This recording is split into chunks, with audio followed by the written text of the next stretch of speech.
3, 2, 1, piss! I Welcome take back. offence at that accent. Yeah, I'm not surprised. It's a good job I haven't burned myself, because I always go Scottish when I burn myself. So, yeah. And on Scotch, that please, wonderful Scotch. note, I like how Paddy was like, press the button, and then as everybody else was like, waveforms, and then he went like, rack! So it looks like you'll be syncing with your own cough, which thankfully isn't as bad as the sneeze that my landlord does outside, which sounds like he's being surprisingly anally penetrating, and the ensuing orgasm has turned him into a dog. It's terrifying when it happens. I bet. Sounds it. Yeah, just imagine that noise, and it's probably still not as terrifying. You are James Carter, sir. I recognise your voice anyway. I am. I'm not sure that it's not necessarily a compliment, but I'll take it as one if that's okay. I can smell tea. It's Patrick Stardust. How dare you? It's lovely, smelly Wendy tea. The most flowery and fairy of all the teas that I have. Which is iconic, which is good because today we're doing Nintendo, right? The most flowery company. If you say so, sir. I am Coffee Am I Jesus wrong? once again. Always. Is that game company not the most flower-y game company? Oh, James. This has started well. Off to a fucking screamer today, aren't we? People, I'm your voice of reason. I'm Coffee Jesus. I'm bringing you the voice of reason through the twilight of the consoles, the last year of the PS4 and the Xbox One. Also the twilight of the consoles, because the New Moon Twilight Notebook could give us a quote from the romance between Bella and Edward and Jacob at any point. And today's writing is rather large, so expect more. Boo. How dare you? You don't believe in love and romance and werewolves and vampires? What are you going to do if it turns out that we're not getting new consoles until 2021? I think that's a lie. He's going to have to buy a new notebook, isn't he? We'll do this all next year. There was. Let's open the box that these notebooks came in. There's Twilight. There's Eclipse. And there's Breaking Dawn. So be careful what you wish for. Isn't there a New Moon one as well? Or not? That's The the first one I'm reading from. Yeah, that's the first one. I decided to skip to New Moon. Just because there are 3 of us. Nintendo then. Nintendo then, did anyone know what this was when it started up, the first reveal? It took me a while, and I had to check what game these characters were from. Oh, I did. I knew the game. I presumed it was Smash straight away, and then when I recognised the Luminary from Dragon Quest. But as I understand it, there are at least palette swaps for 8, 4, 3, and 11 in there, and the character is just called the hero, I think. The Luminary. All right, because on screen it said the hero. It did say the hero. Yeah. Well, maybe you can officially swap. Maybe that just covers the fact that you can palette swap between all those 4 characters. But they can't really call him Dragon Quest Man, can they? You would have done, wouldn't you? I would have done. I knew he was Dragon Quest Man because he looked like a Toriyama character. That's how I know these days. One could perhaps hold Dragon Quest accountable for having a recognisable character that has an actual name in their game that could be put into Smash, surely. Or am I being really obtuse here? Slime. I think it's Slime's the only one I know. I think it's because they've got all 4 skins that they were. They have like mirror generalised. fighters or whatever they're called, don't they? Where like you've got Ken that's a version of Ryu with slightly different animations and priorities on moves and whatnot. Yeah, yep. Not really a Smash player, honestly. So nice to see that there are so many characters in there, and the characters keep coming. So I'm chuffed for people that's nice. that like Dragon Quest and like Smash. But this is character really 2 of the character pass. There's 5 coming. So the first one was Joker from Persona 5. I'm wondering at a certain point if we do get Select, because that amiibo's already out there. It's true. It's just one of those things whether it's worth signing all the deals. I mean, Nintendo have kind of got it down to a fine art now. But the interesting thing here is this is another Square one, and of the characters they have in the game, Cloud is one specifically that they had trouble versus all the others licensing as many tracks and as much kind of artwork, etc. So Cloud's kind of the one that stands out, as far as I'm aware, as a bit more bare bones in terms of the amount of other media and stuff and artwork that's in the game from that series.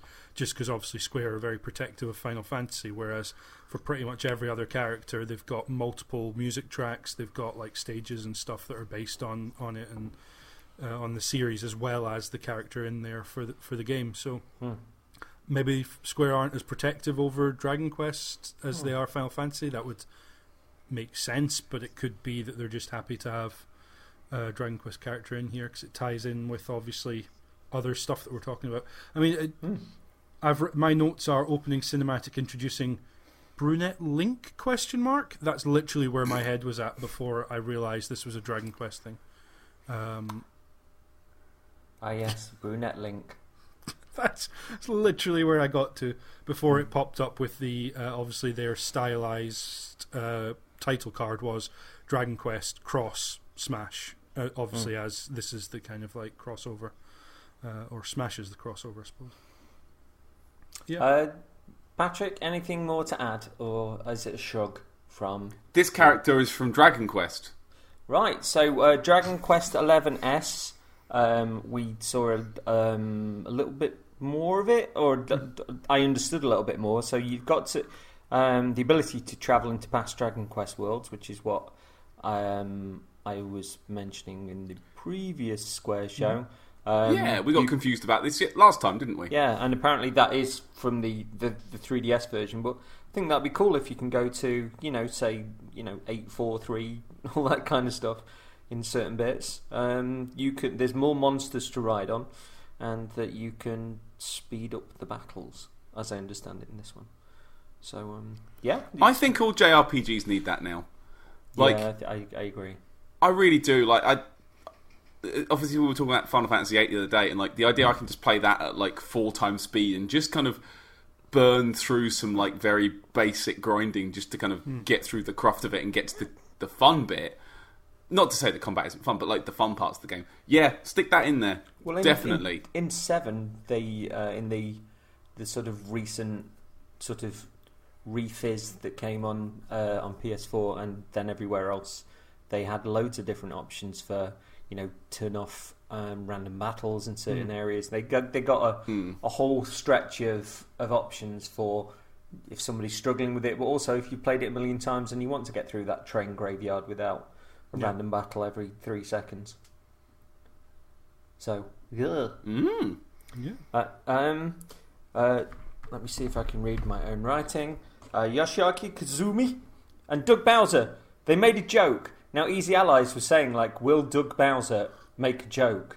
And the sort of general sort of opinion was that why would he want to be taken seriously? But this was a good joke, I thought. I thought it was a good giggle. Yeah. Right, here's my thing, right? So, regular Bowser came out, right? The turtle-looking one came out in a nice tie, all ready to do a thing. He was just about to snap his fingers and they cut him off. What was he going to show? What game did Bowser have? Super Bowser Maker? Like, what's Bowser got for us? He's got The a Legend of kidnapped Bowser. Princess Peach. That's all Bowser ever has, is a kidnapped Princess Peach. That's it. That was his big reveal. A story retold through swords and history. Turtle Man, Steel Pink Lady. So then we had the rather lovely looking Luigi's Mansion 3 with a haunted hotel. Sort of different weapon types. We had Guigi, who dissolves in water and can pass through spikes. 8-player online co-op. It looked brilliant. It seemed like a real expansion of all that had come before, and it looked charming, and it looked a really good adventure. And I loved the bit where you could kind of smack the ghosts from side to side when you got them, or you could put the plunger into fire the plunger into a piece of furniture and then smash that on the ground, and it just it looked lovely. Like, genuinely caught me off guard how much I like this. I don't like that the internet's already gotten weird about Guigi. within 3 minutes, the internet had gotten weird about You're Gooigi. looking at the wrong internet because I've Yeah, not you- seen Well, it I'm looking at all. a small amount of internet, and they're all getting weird about Gooigi. Are you looking at anime internet? Because I can guarantee you, James and I are not looking at anime internet. I'm looking at Twitter, just normal It's not Twitter. not Admittedly, appeared anywhere on my Sorry. timeline. I'm sorry, yeah. Anyone who complains about Twitter, they craft their own timeline. I'm afraid I your follow like hand 12 people. 2 of them are you. and neither all of us them- said anything about it. And so all of them are anime perverts. Maybe because I curate mine so hard that when Excuse something me? happens, it takes more. Shut your face. It takes more precedence because I don't follow like 1,000 people like some people like to do. I can't be dealing with that. Yeah, I like the scare scraper thing, the horde mode. That looked fun. Like you beat a floor and then you move up the tower. That looked like a laugh. I've never played one of these games. They always look like a laugh, but yeah, looked nice, didn't it? I've played the first one. I think I've got the second one, but I've not played it. But the original one on GameCube, everybody was saying that it's far too short. But you play it, it's brilliant, it's charming. You finish it and you want to play it again. It was one of those. But this just looked gorgeous as well. To say that the Switch is the most underpowered of these current consoles. So many of those games have just got All about the natural art style. charm and charisma. And it looked like a joy, and Guigi I just thought was a really clever invention. Yeah, I really like the look of this. Unlike you, CJ, I have played the second one, but I haven't played the first. Okay. And the second was good fun. It was a little kind of simple, and it felt like it could get more complex than it actually did. But the Nintendo charm just comes out from all of it. The puzzle design, the art design, the animations, and the little expressions that all the characters, whether they're on screen all the time like Luigi, or whether it's just an enemy that has a certain expression or animation that's just endearing. It's just really nice. I don't know if Nintendo have kind of taken this back in to do themselves, but I heard somewhere that the second one was done by Grezzo, who were doing Link's Awakening. So... So wait, CJ, you played the first one. Yeah. James, you played the second one. Beans. I Uh, can't afford a Switch. Christ. but yeah, no, I that thought looks really this- lovely to me. Yeah, so it's a weird thing where obviously the first one was on the GameCube, which was a relatively impressive console for the time. It was certainly impressive. And then the second one's on the 3DS, which obviously, even versus competitors' handhelds at the time, was kind of underpowered but did what it did well. And in both cases, the art style shone through. But actually now on the Switch, that it may not be an Xbox One X, but yeah, there's beautiful looking games on there. The art style of this looks again like it's great. And yeah, I know I say it's Nintendo, but I mean it's Nintendo. First or second party are kind of interchangeable to some extent, just because Nintendo makes sure that there's a certain level of expected quality that comes out of their kind of core games and franchises, and this just looks like it's got it in spades. Maybe someday, years from now, I will be able to look back on these few short months that would always be the best of my life. Bella. But that isn't Dark Crystal Age of Resistance Tactics, and this is. What a surprise. I was surprised 2 weeks ago, or about 2 weeks ago, whenever it was, when the trailer dropped. I hadn't realised this was coming, the series, and equally surprised when the game arrived, which I thought was a nice surprise, nice looking game, lovely looking series. I really like the Dark Crystal kind of palette and just general the way it looks, and I think the series looks equally gorgeous. And yeah, It may be a simple look to it, but it is recognisable as all of those characters. Yeah. So I think that's, and even if it's had sort of a low budget on it, or maybe not the longest development cycle, if it plays well. There's lots of fans of Dark Crystal, and there's going to be more of them. And let's face it, once Netflix get their hands once on it, Netflix drop it, a lot of folks do like the tactics games. So. and as you say, a really distinct look that you, for example, would not ever get mixed up with something like Labyrinth. No, I really like this trailer. I could pick out all the characters. Witch Jones and Boy. His name, I believe, is Pacalone. His name is Pacalone.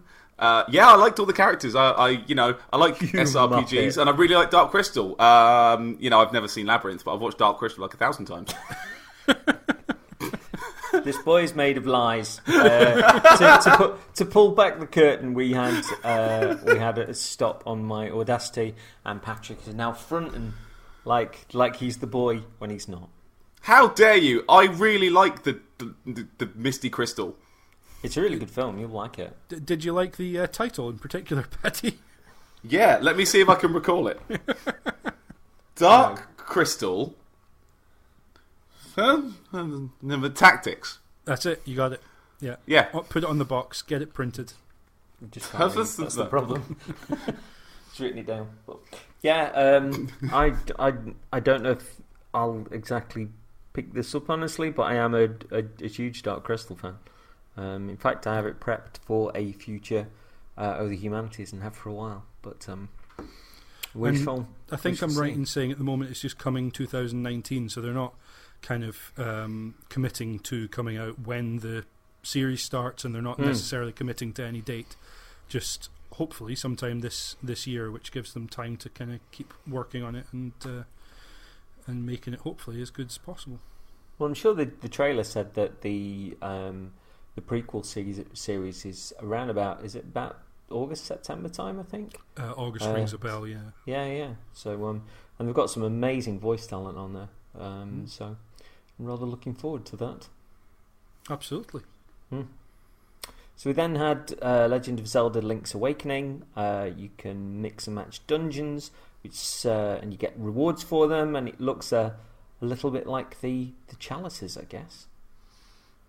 Yeah, I saw this different to you guys. I know we were talking about this off thing, and you were sort of discussing maybe we would switch them, like you'd maybe be able to share them with your friends, or maybe you wouldn't. But I see this as like a jigsaw puzzle. Like you collect bits and you plug them together because they seem to have very fixed containers to put them in. The thing I wrote down that I thought was clever, they say you can make dungeons to your heart's content, and the picture they had of the dungeon at the time was a heart, and they were filling it with the contents, which was the dungeon. I thought that was clever. I thought that was a nice use of words.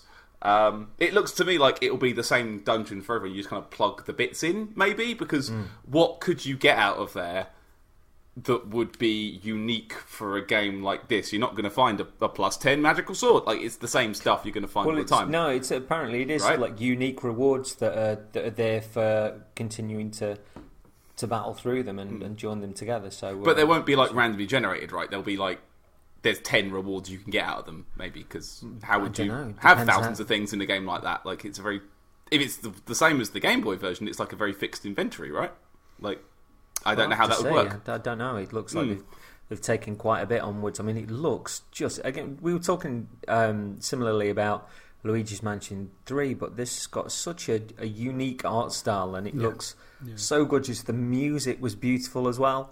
I think Digital Foundry, when they had a look at it the other day, was saying that they'll be curious to see how the enemy types seem to be set up in the same way as the original Game Boy game, but the Game Boy game was flick screen. So will that necessarily translate that well when you're continually scrolling along to get to them? But which is a good point. But I do think it just looks gorgeous. Yep. Yeah, they keep finding different, unique, kind of not been seen before, or feels unique at least. Different sort of art styles. You kind of think with Woolly World and Epic Yarn and Crafted World, you kind of think they would have started to not... You can't do all the art styles because there's always different ways to do it, but finding something that looks like handcrafted or looks hand painted, or in a way kind of that sort of care and attention over it, and seeing what looks like little figures moving around the world in the way this seemed to look to me. But just finding unique ways to do it, and it just looks really striking in a way that is really nice for a game that could have been kind of shackled by the fact that it's a remake, actually they just said, no, let's just make something that makes sense, and they've given it its own kind of unique look. And yeah, I don't. Looks a bit like toys, doesn't it? Yeah, they just look like toys in a good way, in a real good way. Yeah, absolutely. And I don't know what the build your own dungeon will turn out to be. It's one of those where, is it a step towards Zelda Maker in the kind of Mario Maker vein? Probably not. It looks like it is just combinations of different kind of set rooms, maybe. But if that's the case, then it feels like it should be even easier to share those levels with friends. But Nintendo do things their own way, and I'm sure they'll do this their own way as well. And whatever we expect, it may not necessarily be, but that's a side mode, so if it's not kind of everything we hope it is, then the main game's still there. I think the UK's getting a unique special edition as well, or the EU is, with the stylus. Like the Steelbook is a Game Boy case. Oh, sorry, yes, you're right. Yeah, I did see that. That's cute. Yeah, which is really, really lovely. Sorry, I'm getting mixed up. Yes, the stylus was for Mario Maker, and there was a bit of a furore because that is only coming to the EU, I think, not coming to North America. I'd imagine there's lots of people that were watching that and just going like, oh my god, give me an amiibo. Nintendo were just sitting back going, that's exactly what we wanted you to say. There you go. And nobody has complained because the amiibo looks exactly like the fella on screen. But also, other than that amiibo, they're still announcing there's still 4 or 5 amiibos kind of in the pipeline as far as I remember. Yeah. But almost no mention of amiibo compatibility in games in this that I remember at all. Yeah, God, true, yeah, true, no. true. Remember a few years ago when it was amiibo for the entire thing. Well, I had to. Shit. I had to pick up the wolf amiibo for Breath of the Wild because it puts a wolf in it, and B, it's the first time I'd seen it for £12 rather than upwards of 27. Yeah, 20. So, yeah, absolutely. So it's nice how they bring certain amounts to it, but when they sell out so quickly and the prices escalate, that's the point where I just go. Yeah, no, that's Nintendo run a business. I do not. I have no idea. But at a certain point, it's like, come on. If people are still willing to buy this to the point where they feel like they're being price gouged, then you're doing something. They would argue right because of scarcity and it pushes the value up. I'd argue wrong because people shouldn't feel like they're being taken advantage of by people on eBay or in CEX or wherever, second-hand shops. That's not good. And they said they're pushing the price up, but Nintendo don't see any of that money, right? They sell the amiibo for £13, and then someone puts it on eBay for $40. Nintendo don't make any money off that. That doesn't benefit them at all. No. It does look really, really lovely, though, and again, another string to Nintendo's bow with regards to just how individual it looks again. Yeah. So yes, rather taken with that, I must admit.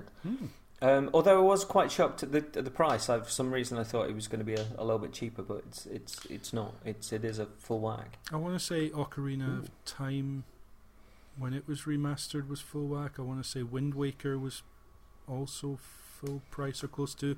And I think it is just testament to, or they would argue it's testament to, the amount of development time that's gone into essentially rebuilding the game from scratch, even though, yes, it has a structure and a template that it's kind of hewing to. It's one of those, isn't it? It's a difficulty with remasters because a lot of people don't like seeing remasters, remakes at all. They prefer something fresh and new, and therefore certainly wouldn't want to see them for full price. But equally well, Nintendo have, I think, mostly been pretty upfront about saying, no, we're not going to overwork our staff. We're not going to undervalue and underprice our games in order to sell more copies. We're going to price them accordingly and make a sustainable business. And I think we talked about before, Nintendo don't often sell consoles at a loss like Sony and Microsoft had.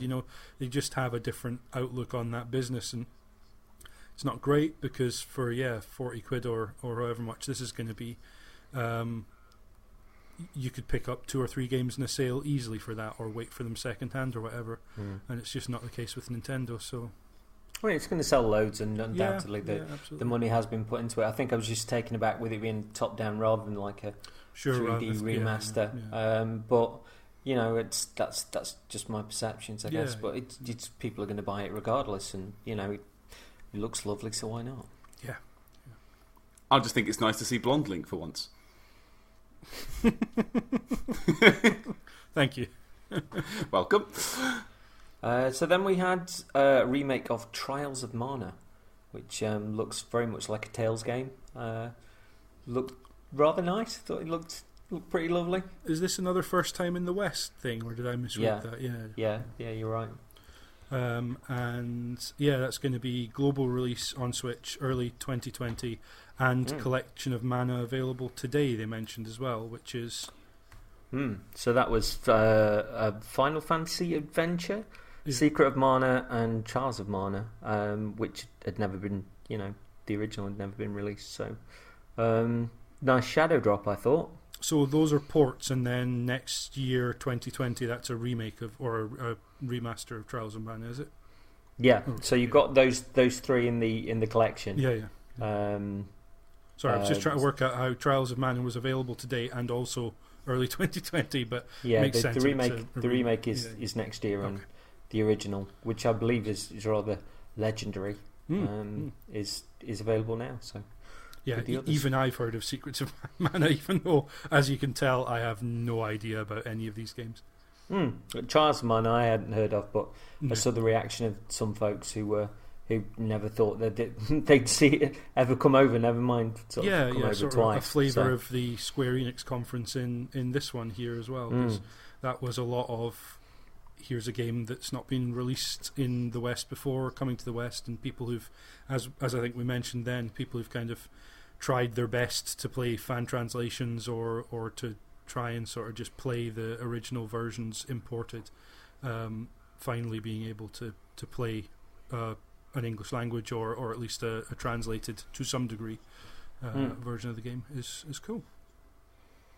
Patrick? This looks like a JRPG, doesn't it? Yeah. Look, it's been like 2 weeks since we watched this, right? So I could not remember what this was. I've had to Google it quietly in the background, and I like the main character's hair. That's pretty cool. Not often we get a Ginge front and centre. Is that the remake? Yeah. Yeah, it looks like a joke. Again, this is probably the worst show for Paddy doesn't know shit about what he's talking about, because I don't know shit about most of these games.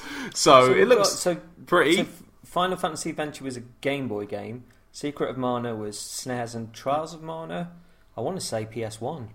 Yeah, I have no idea, I'm afraid. No, got nothing. I only owned one of those machines. See if you can guess which one. I wonder. Game Boy. That's the one. Yep, nailed it. So yeah, it looks nice. Yeah. So we then went to Witcher 3 Complete Edition, and one of the reaction streams I saw was saying, "It looks so bad, I love it." And then somebody else said, "They should call it Functioning Edition." I'm just thinking, you've got The Witcher 3 on the Switch. Yeah. You could get on a plane and play The Witcher 3, not only the main game, but also the expansions as well. I believe they're actually putting it on a chunky old cart, so you don't have to download everything else. 32 gigabyte cartridge, yeah. Just having The Witcher 3 on the Switch is insane. Yeah. And yet to have all these reactions with how bad it looks and stuff, it blows my mind. It genuinely does, because that sounds to me like a little miracle on that thing. Yeah, I think so.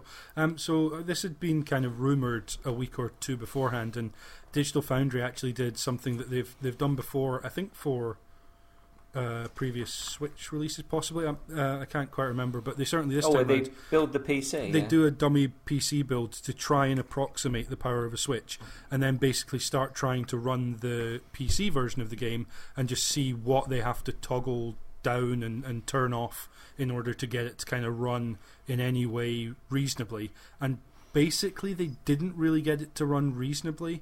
They had to start, like, as people would say about this, they just turned everything off, everything low settings, tweaked like files in the way they'd play and all sorts to try and approximate it. And of course, you're talking a PC, there is, even though it's better now, there are still background operations and overheads and stuff like that a console doesn't have to worry about.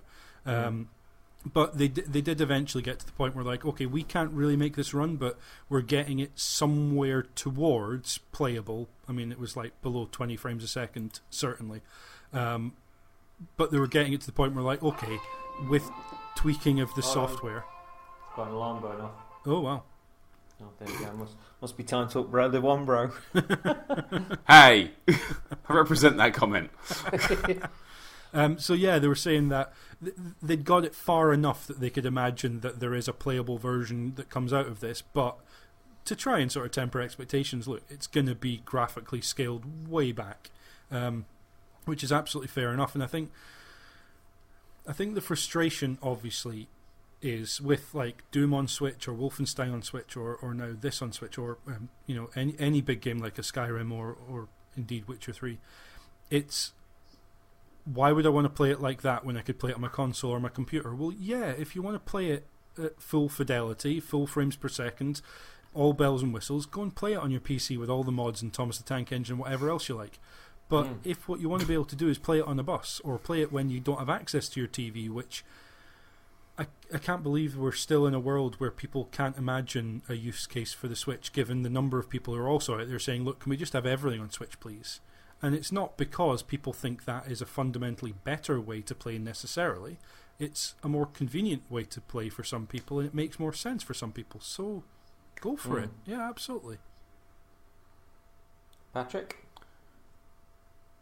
This is a good game. No, I've got more than that. That was a joke. I'm only really echoing what James said. Like, it looks. Typically, I put in Witcher 3 Switch to see if I could see some screenshots. Because again, it's been a while since I watched this, and I sort of remember the textures looking a little bit like they hadn't loaded in properly. Maybe. When you're playing like an Unreal game, and they're just not quite there. They're just not. Oh, it's nearly loaded, and then it's loaded, and it's fine. It was sort of there in a way, but again, I wasn't really looking for that. Yeah. And every single image that has come up when I've put in Witcher 3 Switch is just like a joke, where someone's turned all the settings down to potato mode and just made it run the worst way possible. So, well done, Google. You've not done a good job today. But yeah, that game's really good. And like, if I could sit at work and just run around and pick up flowers, that's fine. That's okay. I love this game. This is a really good game. I'm watching Laura play it again. I've finished it and watching Laura play it now. It's like, yeah, more people should play this game. It's good. And the fact they've got it to run on the damn thing is very impressive. Yeah. It's like, do you remember when we talked years ago about, say, a Demon's Souls or a Dark Souls running on Vita? Yeah, things would be downgraded, but it'd still be on that machine. Yeah. And I don't know. I just think that sometimes you can see a level of entitlement within sort of reactions like those that I mentioned there, and there's going to be somebody that's never played that game that sits in their bedroom and has got a Switch and hasn't got access to a 4K TV or anything like that, and it's going to turn their world upside down. I hope the port is stable and that it holds up and stuff. Absolutely. But the potentials there, and I wouldn't have thought that CD Projekt Red would let something out that was half-assed, to be honest. They do put their whole arse into these things, don't they? They do, and sometimes their foot. Whoa! But no, I mean, yeah, absolutely, and it comes back to that same thing. There are people who have PlayStation 4s and Xbox Ones, and when they go back home for the weekend or for the week or at Christmas or whatever, they get used to packing their console or their PC or whatever into a bag and either driving or flying home with it so they can play games. We're talking about a world here when you're talking about streaming and you're talking about Switch. Yes, if you have a bells and whistles gaming PC or an Xbox One X or a PS4 Pro and HDR and all the sort of top level, all the Belgian whistles, as they call them, all the Belgian whistles and chocolates. Yeah. Then they're from Poland. Then sure, it becomes whether these streaming services and whether the Switch fill a gaming need you have, and that becomes a very small sliver of your gaming life. But yeah, there are people for whom that makes sense, and if it makes sense and people are willing to pay what will probably be a full price release of the game, we've seen in the past Switch doesn't necessarily get cheaper versions of it. I think it's reasonable, or it's wise to expect this is going to be £30-40 release. And yes, people will say, hang on, I can get this for a tenner on PC. Sure, go and do that if you want. Absolutely. There has been shown to be space in the market for people who either haven't played or just want to play again these games, and Switch is where they want to do it. That is great. And still just a marvel to me, the notion that something like Witcher 3 could run on a Switch. Yeah, likewise. Even with Breath of the Wild and, that as kind of as the first indication that Switch can do big, full-on games.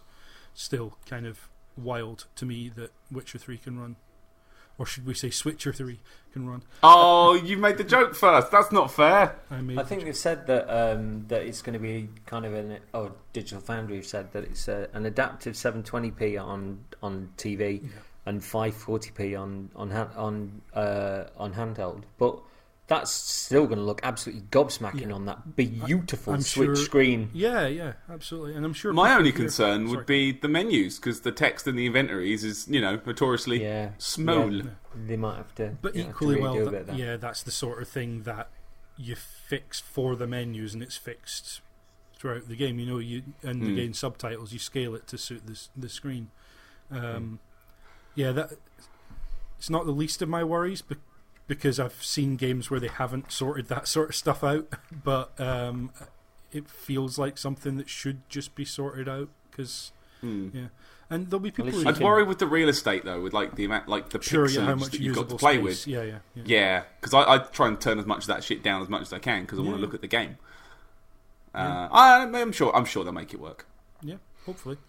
And I think there'll be people who hear 540p and just feel like they're going back to the Stone Age. It's like, hang on a sec. It's on a dinky screen. It's not much more than 10 years since we actually got to 1080p and 720p. Games were perfectly playable before then. And by the way, yeah, exactly.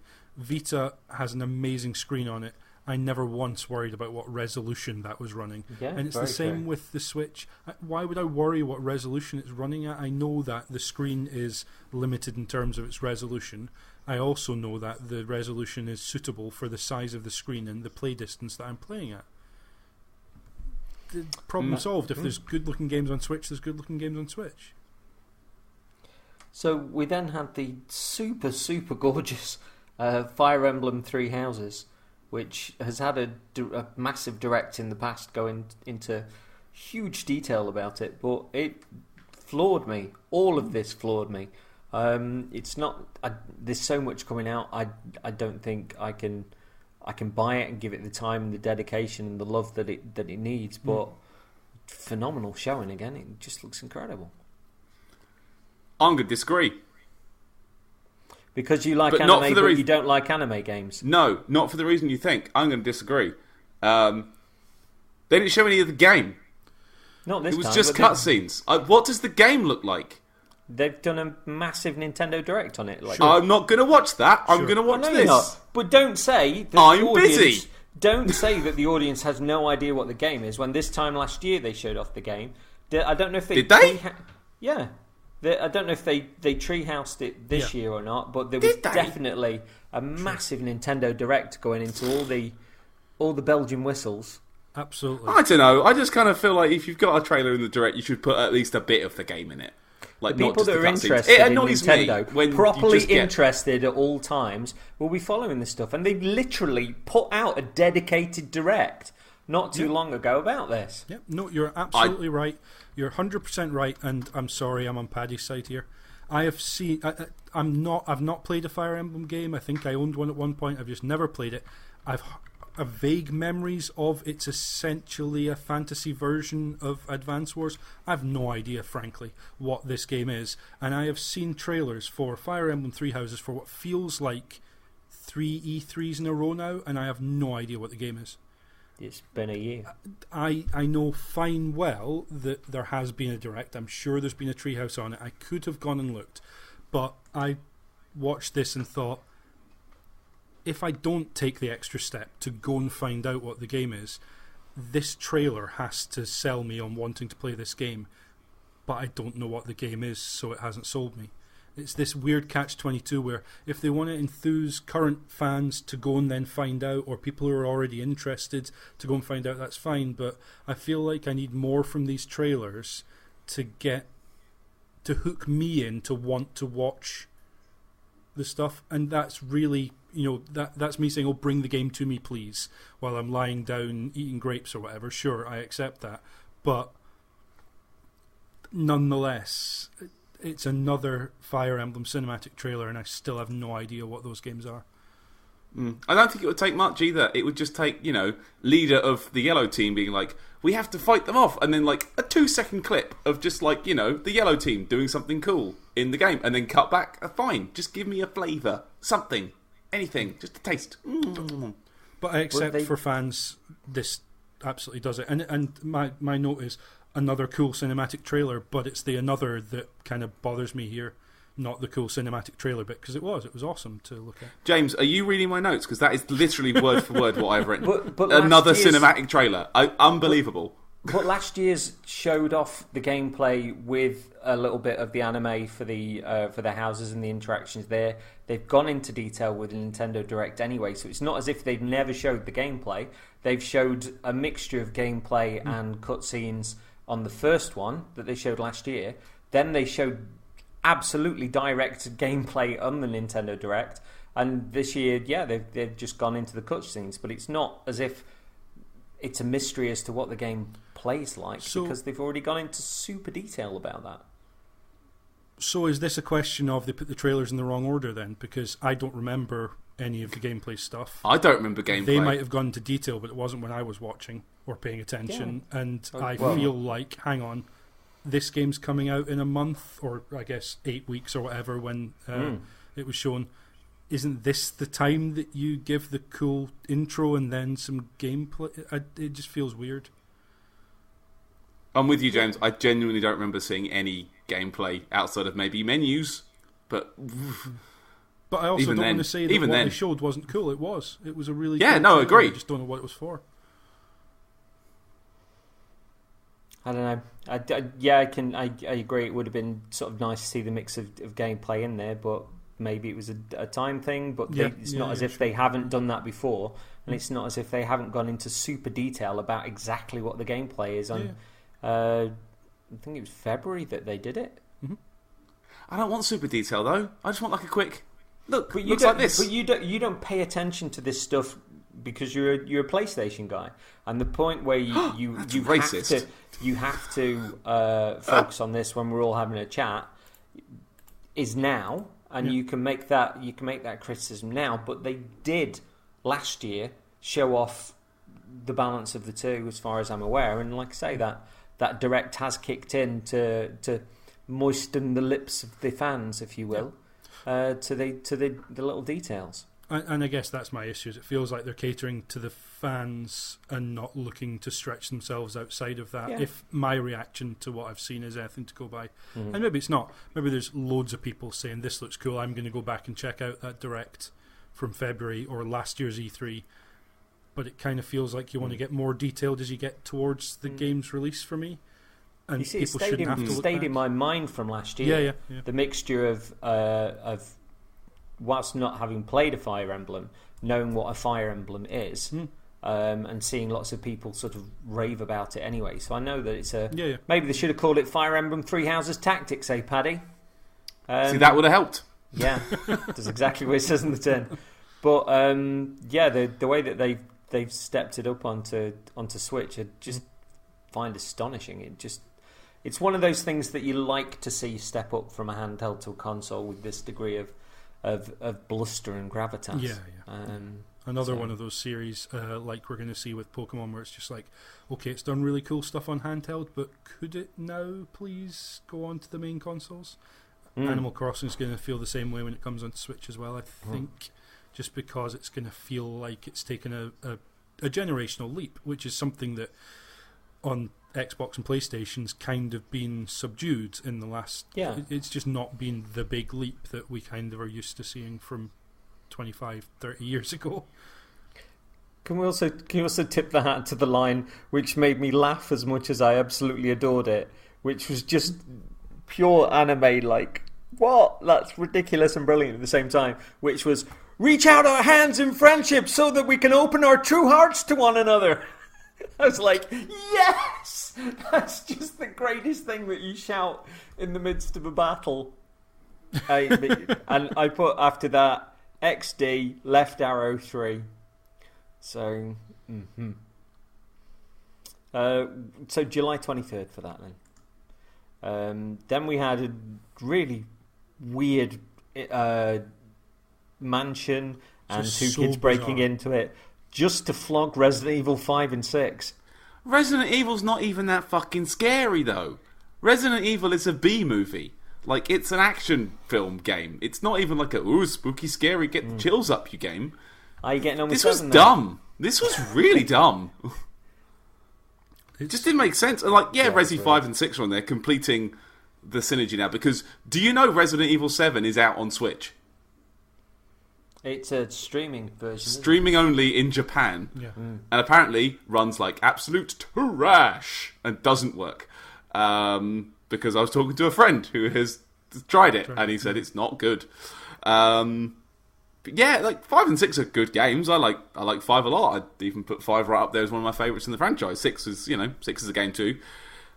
Cool, they're out on this. I mean, It looked like a Resident Evil 1 mansion that they'd gone into. Yes. And everybody went, oh, well, Resident Evil 1's already out on Yeah. Switch. So is this a new game that's coming out? And then it was just like, it's 5 and 6. Yeah, except they were playing Resident Evil 1 as well, unless I'm mistaken.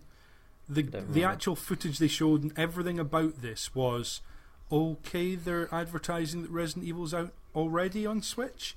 And then it was like, oh yeah, but we didn't really want to show you 5 and 6 because we know you don't like those, but they are coming.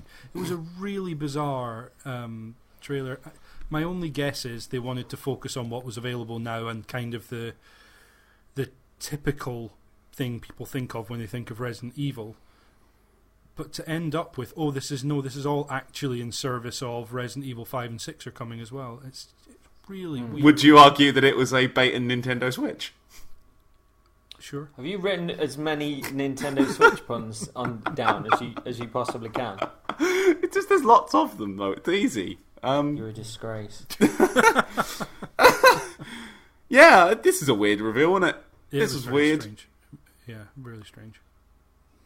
And We then... sorry. one of the only Capcom things unless I'm mistaken, one of the only Capcom things we saw at E3, really. Yeah, I think so. Not a good look. We saw more of Iceborne, but we're going to It's get true, into that. yeah, absolutely. Sort of a future juncture on another... Oh, the huge monster teeth. In another place at another time. No More Heroes 3. Great little trailer. Man comes out, gets into a mech suit, whilst it strips him down to his underpants before going round him. I presume as well that this means that No More Heroes and No More Heroes 2 will be ported to the Switch. Maybe, yeah, I mean, if it follows Bayonetta, yes, but equally well, we didn't get Metroid Prime. There are Galaxy and Galaxy 2 haven't been ported, so it is one of those where, okay, does this mean they're doing it, or does this? I don't know. Well, it is the third one in a franchise, so whilst we haven't had any Mario Galaxy games, like a new one of those. But yeah, I enjoyed the trailer. I found thought the trailer was cool. It was entertaining. Yeah. I played a bit of the first one on Switch and quite enjoyed it. I'm wondering if they're using the Joy-Cons in the same way as the Wii remote, because there were those sort of guides on the double arrows, on screens, for the pile driver or whatever. But yeah, the I remember the main character had was in love with sort of moe characters, and when you saved, you had to go to the toilet, which was it was a wacky, wild game. Yeah, lightsaber wankery, literally going on in the game. It was lightsaber wankery. I'd forgotten about how you. Yeah. And this trailer just looked so obviously it's suggested that it's adding to No More Heroes and No More Heroes 2, like a mech that to me looked very Gundam-esque. And at that point I was like, okay, he looks a bit like Travis Touchdown, but there's no mechs in this as far as I know. And then when he popped out the mech suit in full regalia with the light sword, I guess it's called, not lightsaber, I was like, yeah, okay, that's what this is now. But it was kind of a little bit of a bait and switch in terms of not giving the game away at the beginning, and then once he popped out the mech, it was like, okay, yeah, And when you saw the double arrows for the wrestling style moves, it was just okay. Yeah, full mech suit. Travis touched. Me and Laura had this exact discussion as it was happening. She was like, "I'm like, yeah, there's no issue." No, it's not. There's no mechs. I mean, it looks like it might be, and then as soon as the arrows come up, like, yeah, this is this. Yeah. This is this. I'm in for this. I played the first one, really liked it. Never got around to the second one. I did play the first one on the Wii when I still had a Wii, and I enjoyed it, but it did hurt my hand. Yeah. Yeah. And that's just, that sort of waggle is just not emotion I'm used to. Don't make jokes. Don't. I'm not even letting you know. Whose baby is it? And, oh dear. And last year there was No More Heroes Travis Strikes Back, which was kind of this side offshoot game that was released, and they were saying, oh, this is to see whether or not there's an appetite for No More Heroes 3, which is just like, no, don't hold a full sequel ransom based on people buying some offshoot game that you're not giving the amount of resources to for a full sequel. It's just like, you tried this with Rayman. It was announced when the Switch was announced, wasn't it? As well, like with loads of people kind of going, well, if it sells a bit, maybe, because they were just like, a new No More Heroes is coming, and it was like, there's kind of a Persona spin-off coming, and EA were like, we might give you the old version of FIFA. Just, it was weird. It's weird. Do you like burgers? Well, eat this dry bun with a piece of lettuce, or you'll never have another burger again. This is literally it, isn't it? I mean, this happened when Rayman Origins and then Legends came out. It was, if this sells well, maybe we'll give Michel Ancel the money to do Beyond Good and Evil 2. It's like, no. I mean, in that case, it's not even the same franchise. Don't hold games ransom based on sales of other games. Release good games that people want to buy. I didn't play Travis Strikes Back, but nothing I saw or heard about it made me want to. So, good job on putting out a trailer that looked interesting, I guess. Contra Rogue Corps, where you can play as a panda. It looked a bit like it was on a PS1, but it also looked quite good. Online multiplayer, and September either 20th or 29th. I can't remember. Can't read my own scribble. And local wireless co-op I've got written down as well for up to 4 players. So but online too, I think. And like a laugh if you're into that kind of thing. And also advertising the Contra Anniversary Collection with 10 games on it, which was available on the day of the Nintendo Direct. Yeah, Shadow Drop. Yeah, I knew didn't that was like coming, the look of this. But yeah. I didn't like the look of this at all. I think it's like a £5 game you buy, a £5 budget PS2 game. It looks awful. This doesn't look fun. It looks bad. Look, we've got a panda lol random. It's not fucking 2002 anymore. That doesn't work anymore. I thought it was terrible. You're really gearing up for fatherhood, aren't you? I just throw out all of the things that I know who you are. I know who you are. It's no need to front on a podcast. And now I put away my childish things. See, as I varnish this fence. It's me, Fancy Varn Dust.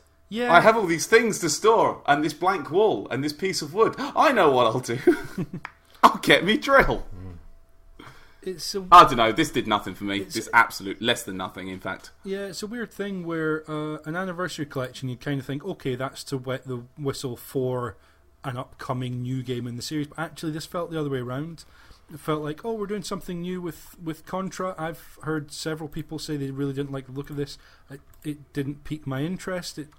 The panda obviously did, but that's just hangover from Ubisoft. I like to see a panda doing silly things in games. But then,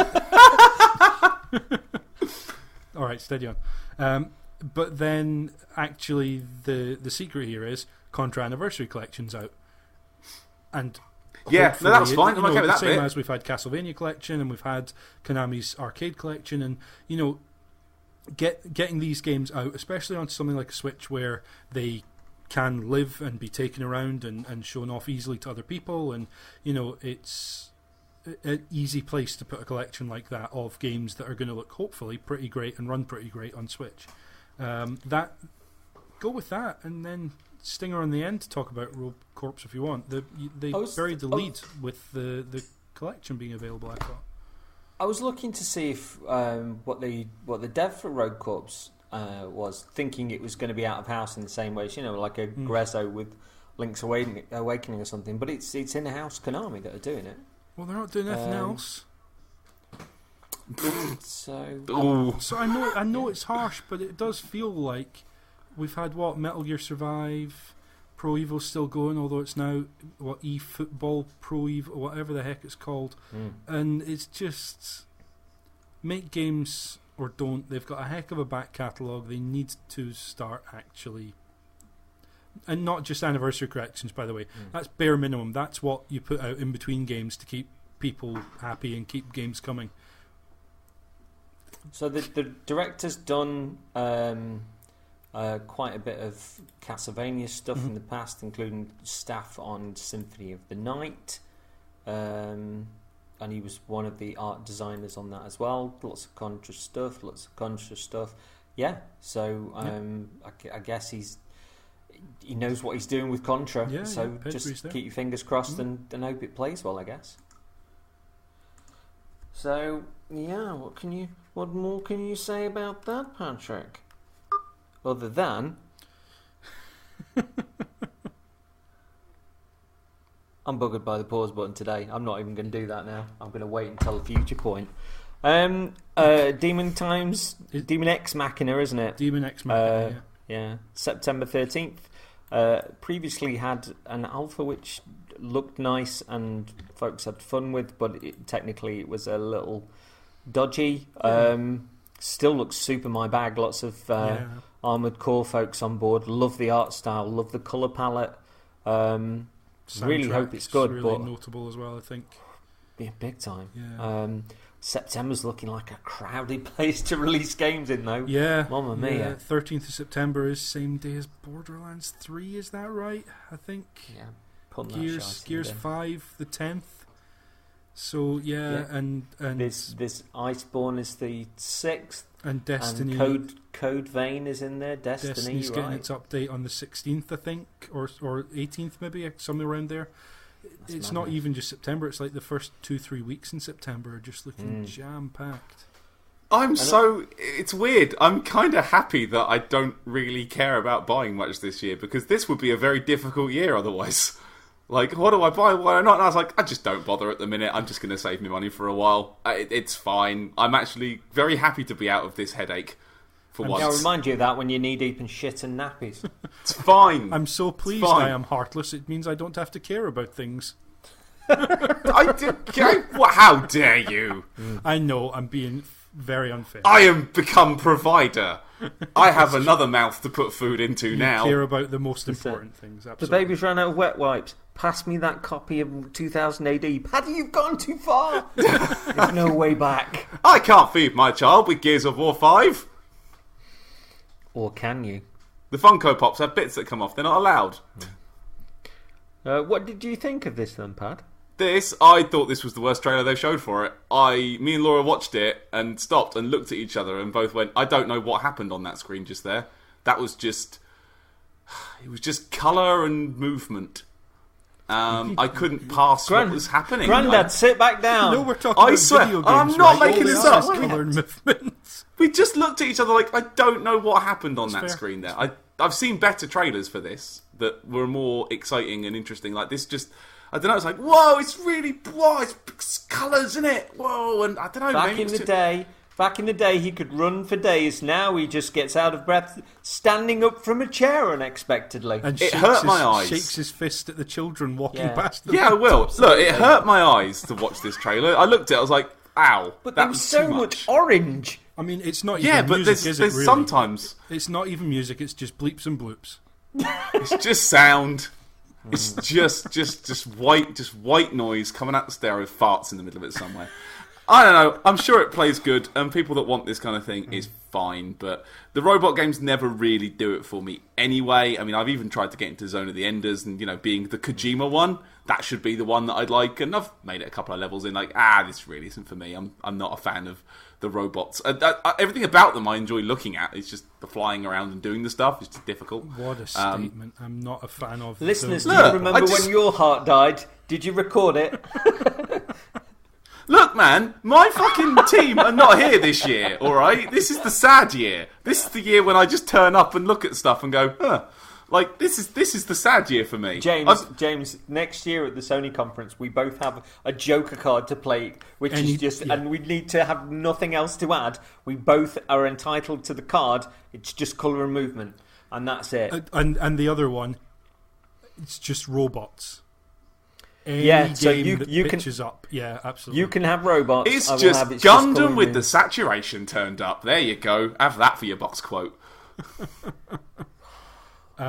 Everything you're saying as something that didn't is just my reaction to the first trailer was I have no idea what's going on. It's colour and movement and noise, and I love it. There you go. You've just used it up. You've just used it. You've used it. Your card's gone. No, he's got You've robots. instantly played it, you fool. He's got robots. I've got the other one. So James has still got robots for next year for the PlayStation conference.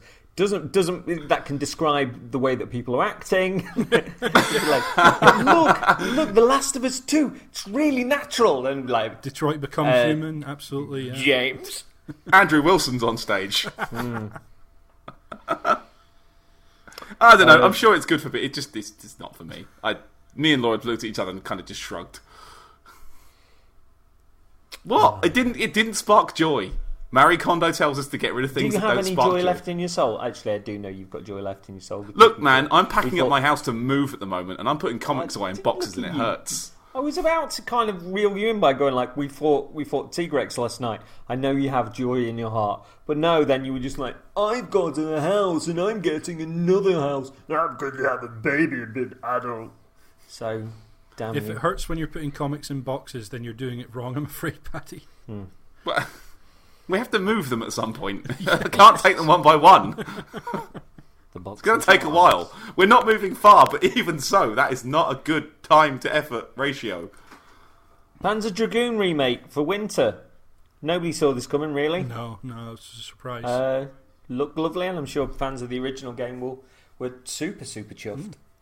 Looked lovely, didn't really see much, but for a reveal of the game and knowing it's Panzer Dragoon, I guess people kind of know what they're getting. My only concern would be we've seen attempts to redo Rez or redo Panzer Dragoon in Kinect style, and they didn't really work for me, I hate to say. And so I am a little concerned whether they're going to capture the kind of what people remember or what the game actually was, and now they kind of do that. Panzer Dragoon, it looks like a PS2 game. What was it on? Was it on Dreamcast? The original was, yeah. Oh, there we go. That was it. Yeah, me and Laura were like, this looks old. Are we supposed to recognise this? Again, if it's on a system we didn't have. Yeah, it's fine, isn't it? It's a remake, isn't it? Looks alright. It's a dragon, isn't it? Shoots with lasers, apparently. Cool. Industry comment. Just robots, isn't it?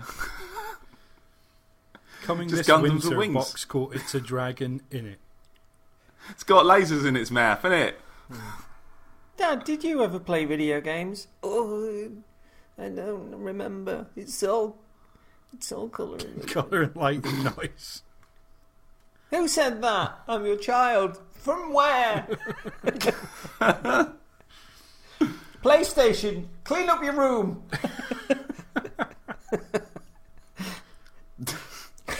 I don't, because... Be quiet, square button. Yeah. If Cell Processor is drawing in the corner, you leave her alone. We then had Pokemon Sif and Pokemon Shield, which is November. I'm not sure if any of this was stuff that we didn't see in the Direct. I'm sure Paddy will tell us. They're big now. They can be in certain battles, yeah. But you can. And apparently some of them aren't there, and that's a problem? I don't know. I've just been kind of following half-assed the internet. Apparently they're upset that they don't want to model 500 fucking Pokemon. It's 800, isn't it? So yeah. And it's just Jesus, like, I'm surprised it's not happened sooner. Yeah, exactly. At a certain point, when we've been through this before, when people were asking why Nintendo games were taking longer to come to the Wii U, it was, well, actually, they're having to changed now. They're having to develop art for 1080p, like assets in 1080p.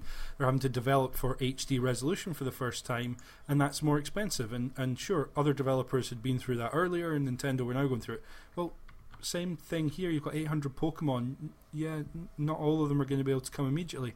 It sounds like Nintendo are kind of making non-committal noises that maybe they will come further down the line, be added to the game. That's cool if they can, but and I can see the problem, which is whichever Pokemon you leave out, someone's favourite Pokemon's getting left out. Someone somewhere, whichever trash bag Pokemon it is. So I mean, they're Mr. Mime, no. If there isn't literally a trash bag Pokemon, then I apologise. But yeah, isn't there one called Muck who's just a pile of slime? But yeah, it makes sense. I think it's a practicality that just kind of has to be. I'm surprised at some point before now they haven't just said, no, new set of Pokemon, here's 100, that's what you're getting for this game. Because it's a lot. It's a lot. It's a lot of Pokemon. And it's a different region. And they're different, like you buy, because it still annoys me they bring out 2 copies of the game that are just a bit different. So they're not all in them, but they're all in there, kinda. And the 2-pack they sell is not reduced in any way, shape, or form by the sounds of it. Yeah, eat my fart, Nintendo. That's too much. No, which is too much. Which is just perfect. But doesn't matter that they're big now. but yeah, I think they did a smart thing this year. I was really pleased that we didn't get 25 minutes out of 45 spent on Pokemon Sword and Shield. They did the Direct beforehand. They separated the Direct from the Pokemon conference that they did, which was a good idea as well, because one of those was not the place to be showing your kind of big sort of first tier game for the year. But this could so easily have been, after last year's Smash Brothers E3 Direct, this could have been the Pokemon one. And to me, it didn't feel like that. It felt like this kind of covered the bases if people hadn't watched the Pokemon Direct from a week or so before, or I guess a week and a half before. But also gave some new information. Pokeball is going to function, but not fully as a controller. It would more like be involved in a kind of amiibo style way. They made sure to let you know you could play it at E3, see it on Treehouse, and just reminded people it's coming 15th November. Yeah, I think the game looks good. Looks great. Snappy, covered the bases, showed the game, and then got on to Astral Chain. Sorry, that's too early. We didn't give CJ a chance to say what he thought about Pokemon Sword and Shield. It looks really good. I don't know if I'll be able to afford it, but it does look nice. And if I am buying it, I'm buying Pokemon Sif. I like the fact that they seem to have really taken it on a notch. I like that you can ride a bike that then inflates its wheels as you go into water. It looks lovely, and the online battles with the sort of balance of strategy between the point that you can turn your Pokemon large, and I don't know, it seems like there's a lot going on there, and it seems like they've not just ported the game on, that they've actually sort of taken it on a little bit as well, which is cool to see. And they seem to be doing that a lot with the Switch stuff. They seem to be taking them up to the next level rather than just sort of porting up a tidied up version of what came before, which would essentially make money regardless. For sure. Yeah, absolutely. Yeah, seems like time well spent. So as I now relax into a bath and drop a glittery bath bomb into that bath, and one of my games of the show that I'm stupendously excited for is Astral Chain, which is through Platinum Games and directed by Takahisa Tora, who last served as lead game designer on Nier Automata. This looks stunning. It was a trailer full of huge amounts of bluster. It was only when I went into the Nintendo Treehouse stuff and saw that there was a full character creator, and the first level is set on a motorbike as you're chasing villains down a motorway and into a tunnel, and then the motorbike kind of stays where it is, and you're shooting them out from on top of the trucks and stuff. There was bits with doing regular police work, with picking up cans, and loads of side quests in the city. as well as doing the detective stuff that would open up these portals into other worlds where it went all Tron-like as you went through to the other world, and concepts are great. It looks amazing. It's got a god directing it. I have already ordered the collector's edition with the 152-page art book, sound selection CD, and artboard with an illustration by Masakazu Katsura, who I believe is the artist who did anime like Tiger and Bunny and stuff. But I am all over this. I'm genuinely super excited for it. And that is August 30th. So it's just before the September stuff. And you can more or less call it September in that regard. But I'm way excited for this. It just looks better and better and better the more I see and the more I hear about it. See, I enjoyed this too. I think it looks mad and big are the two things I've written here. Mad and big. Like, again, like the bluster. I'm going to sound like I'm just Captain Hypocrite here, but it looked anime as fuck, but this time in a good way. Like, I think the style of it appealed. Style to it, yeah. It was a very, very sincere and original style. We don't know who's doing the music. I wonder if it's either the fellow who did the Nier games, or it might be the guy who does Attack on Titan, Sawano, who did Xenoblade Chronicles X, because both of the musical bits that I've heard could be either one of those musicians. But please continue. And yeah, if it is, the guy who did the Nier music can write a banger, because he also did most of the Tekken 3 soundtrack, apparently. I was looking this up a while ago, I was like, really? Really? Oh, cool. Yeah, I like that you've got your demon things, and you catch them and you chain them up and make them your pet, and then they're your colour. That's fun. They're not just the same thing. They're kind of now, angelic looking instead of devil looking. I like the police branding and everything. Amazing sort of watch thing that twists, and then you've got kind of the creature on the end of the chain, and they got the bit with the massive one, and like both cops were chaining it down, and in the other world, and oh man. Sorry, I've interrupted again. Looks good. No, yeah, I can't add more. Really, looks cool. Looks fun and big and mental in a good way. And they showed some game. Yay! James, you saw the Treehouse stuff as well. Yeah, I did. Because was it a year ago we saw this, or was it? I think so. Yeah, it was a year ago. I've seen a trailer for it, and everyone was like, "Oh, Platinum," because I think everyone just kind of assumed, okay, they've done Nier Automata, they're now going on to get stuck into Bayonetta 3, and I don't think people kind of expected anything else from them. I certainly didn't. And so Astral Chain was announced, kind of police work with some, and at that point it looked like, okay, there's two police officers on screen, and you were going to play as one of them, but maybe both of them in a kind of the way that they presented the chimeras this time, which are kind of the pet demon things. And I was intrigued. It's Platinum, so I'm always going to pay attention. And then when I saw it here, it was like, okay, so now we've got these kind of chimeras that are coming down to Earth. They've attacked. The way that humans are going to fight back is they're actually going to, the Astral Chain is presumably the chain that they use to kind of take them over.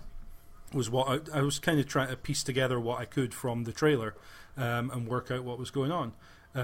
And yeah, all looks interesting. And thinking back to it, so with Scalebound, when that was announced, that was a surprise from Platinum, and then we kind of didn't hear anything. And whenever I saw it, I was like, okay, it's Platinum, so I have Platinum with dragons and someone who looks a bit like Dante but with headphones. I have faith they will pull the good out of this, but it was on faith that my excitement was going for that game, because I never really knew what it was to play. They never, I don't think it ever got nailed down in a way that I felt happy with what that game was supposed to be. There was some rumours it was open world, there was some rumours there was maybe not as much time on the dragon as you thought, or maybe, and it was kind of, I was never really quite happy and sure what the game was. And I think what the Treehouse and hearing other people talk about this game over this year's E3 did was really help solidify for me that no, there's some really, I think, really cool ideas in here. It's got the style and the kind of aesthetic that that grabs my attention anyway. But actually getting some nuts and bolts and solid information on it was really good this time around, I thought. What impressed me about the Treehouse stuff as well was, they not only showed the character creator and that big motorbike sort of start to it, but they also showed that it could be quite slow as well, that they got a change of pace with going around the city and talking to people and doing regular detective work and finding bits and dropping cans in bins and then going back to the station, and it wasn't all the bluster that was shown in the trailer. You'd actually got some legwork and some actual detective work that goes into it as well, and that took me off guard a little bit. I was super impressed, and because especially with someone like Platinum, I think of Vanquish, I think of Metal Gear Rising: Revengeance, and I think, okay, they can do games where it's pretty much on the whole time. They're going to be shorter games. I mean, Rising, Revengeance, whatever we're going to call it, was like 5-hour campaign probably, but it was on for all the 5 hours. They can do that, but also it gives me a little bit more confidence, because a game like that could become repetitive if they don't absolutely nail the action that you're part of. And Platinum can, as I've said. They've done it before. But it gives me a little bit... It puts a smile on my face that they're trying some other stuff where it doesn't have to be on all the time. It can be sort of peaks and troughs, some lulls in pace, where you get to kind of slow things down and then get to appreciate where they really do ramp it up. So yeah, really, really hopeful for this one. And when a game looks this great, you've got me for the art book, and it looks like it's quite a large one, as well as not just in pages, but sort of, if it's anything like the one that came with Xenoblade Chronicles 2, that was massive, absolutely huge art book. So I'm crazy excited for this. I think it's going to be a doozy, and it punches all of my buttons. So then we had Romero Games' Empire of Sins, which is coming out in spring, which looks a little bit Prohibition. XCOM Mafia kind of is I guess my really dismissive sum up, but from Romero Games, worth saying, and that surname should carry the weight that it's due. I think this looks interesting to me, because we've seen the Mafia games, and I think that series is not one I've played, but I've heard lots of kind of people have found interesting stuff in that series, and they have kind of changed it from one game to the next in terms of kind of setting, in terms of what they're going for. But it's fair to say that when it comes to shooters based in even historical gangland settings, we kind of have had some of that. This is a tactics or strategy game in the mold of an XCOM. That's interesting to me. That's something that we've not seen, and for presumably a smaller team at Romero Games, that's something that I'm hoping they can hone down to a really fine point, like an XCOM did. I know XCOM's kind of a gold standard to attach to this, but no, it looks really interesting. I like the art style. I thought they captured exactly what they were going for. It looks like they're going to capture what they're going for pretty well. Interested. I agree. It looks interesting and cool. I just brought a couple of pictures up in the background, so I couldn't quite remember what this one was. There's some great character names on this one screenshot I brought up. 2-ton Clyde Malone. That's really good. If we'd seen that while playing Dauntless, that would be we'd have to have a discussion about God Tier. Although there's also a lovely lady here called Dottie Bacon. That's that would be, we'd have a conversation about that. Although on that front, I was playing Destiny 2 the other night, and I saw the genius name, which was Count Poo Poo. Was that player or NPC? It was a player that was running around. I was trying to stand next to Count Poo Poo, but he was just jumping all over the place. It's too fast. Yeah, too fast. Would you say he poo-pooed your desires? Marvel Ultimate Alliance 3, which continues to look like the best Marvel game at the minute. This looked great. I was impressed by how each of the player characters had a different colour around them, so you could identify them when things were getting busy. All the character designs were absolutely fantastic. It's Team Ninja that's doing it. It is, isn't it? yeah, it absolutely is. Yeah. Is it? Yeah. What the fuck? Really? Yeah, and the cool bit at the end, which means where they said that there will be DLC for Marvel Knights, X-Men, and Fantastic Four. Yeah.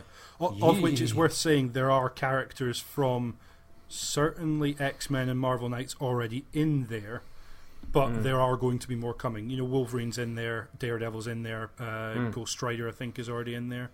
Not sure about like Punisher or anyone, but so there are, and Psylocke, sorry, is the other one I was thinking. So there are already characters. Magneto's another one that's coming to mind, but yeah, that's really exciting, and especially because the last kind of equivalent Marvel game, without being a big tentpole Spider-Man, that I think of is Marvel vs. Capcom Infinite.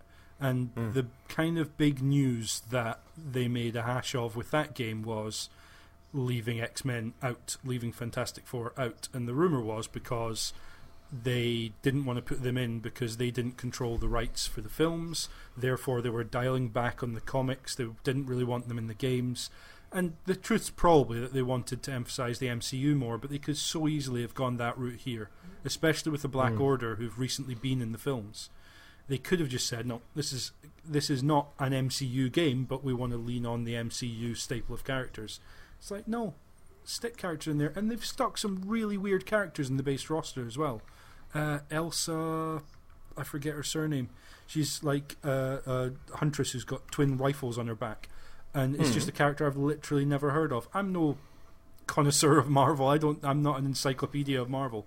But it's a character that I had to be like, oh, who's she? I'm going to go and find out. That absolutely go deep on the roster and just make a fun game. Treehouse on this was really good as well.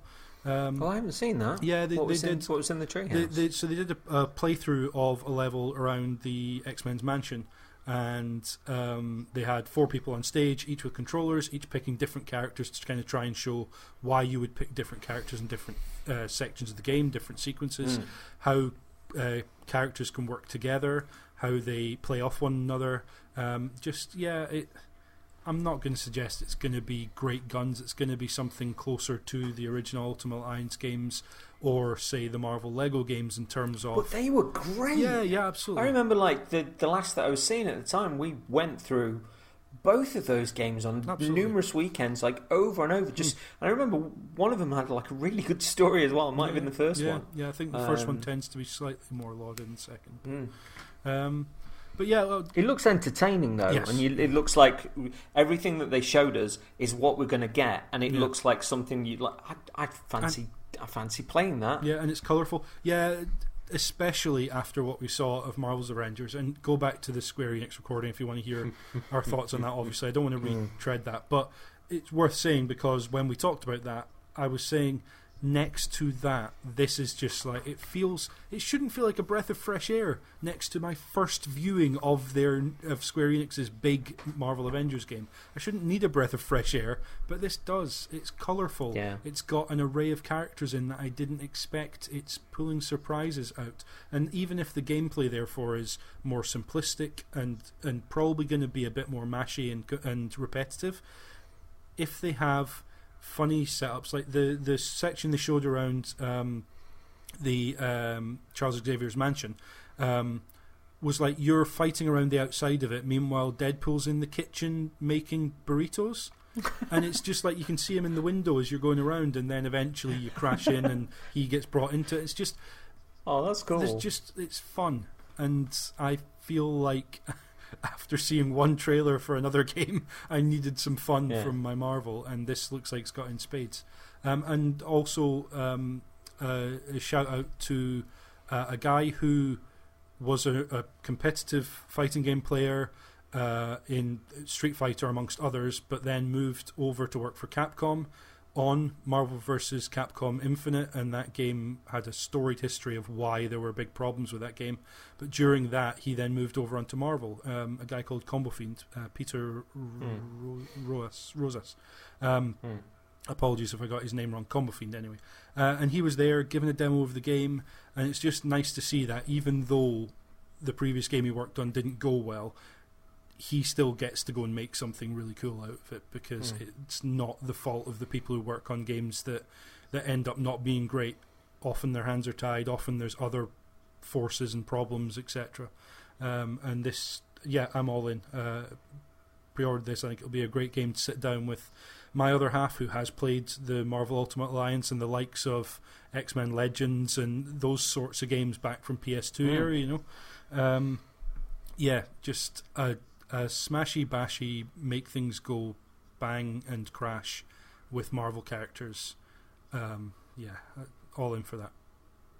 I'm very jealous of you there, James, because Laura hates these kind of games. Hates them with a passion. Absolutely despises all that stuff. I've tried to play Baldur's Gate and X-Men Legends and the previous Marvel Ultimate Alliance, and she just doesn't gel with them. My best times with these games was at uni with the guys I used to live with. We went through the PS2 Baldur's Gate games.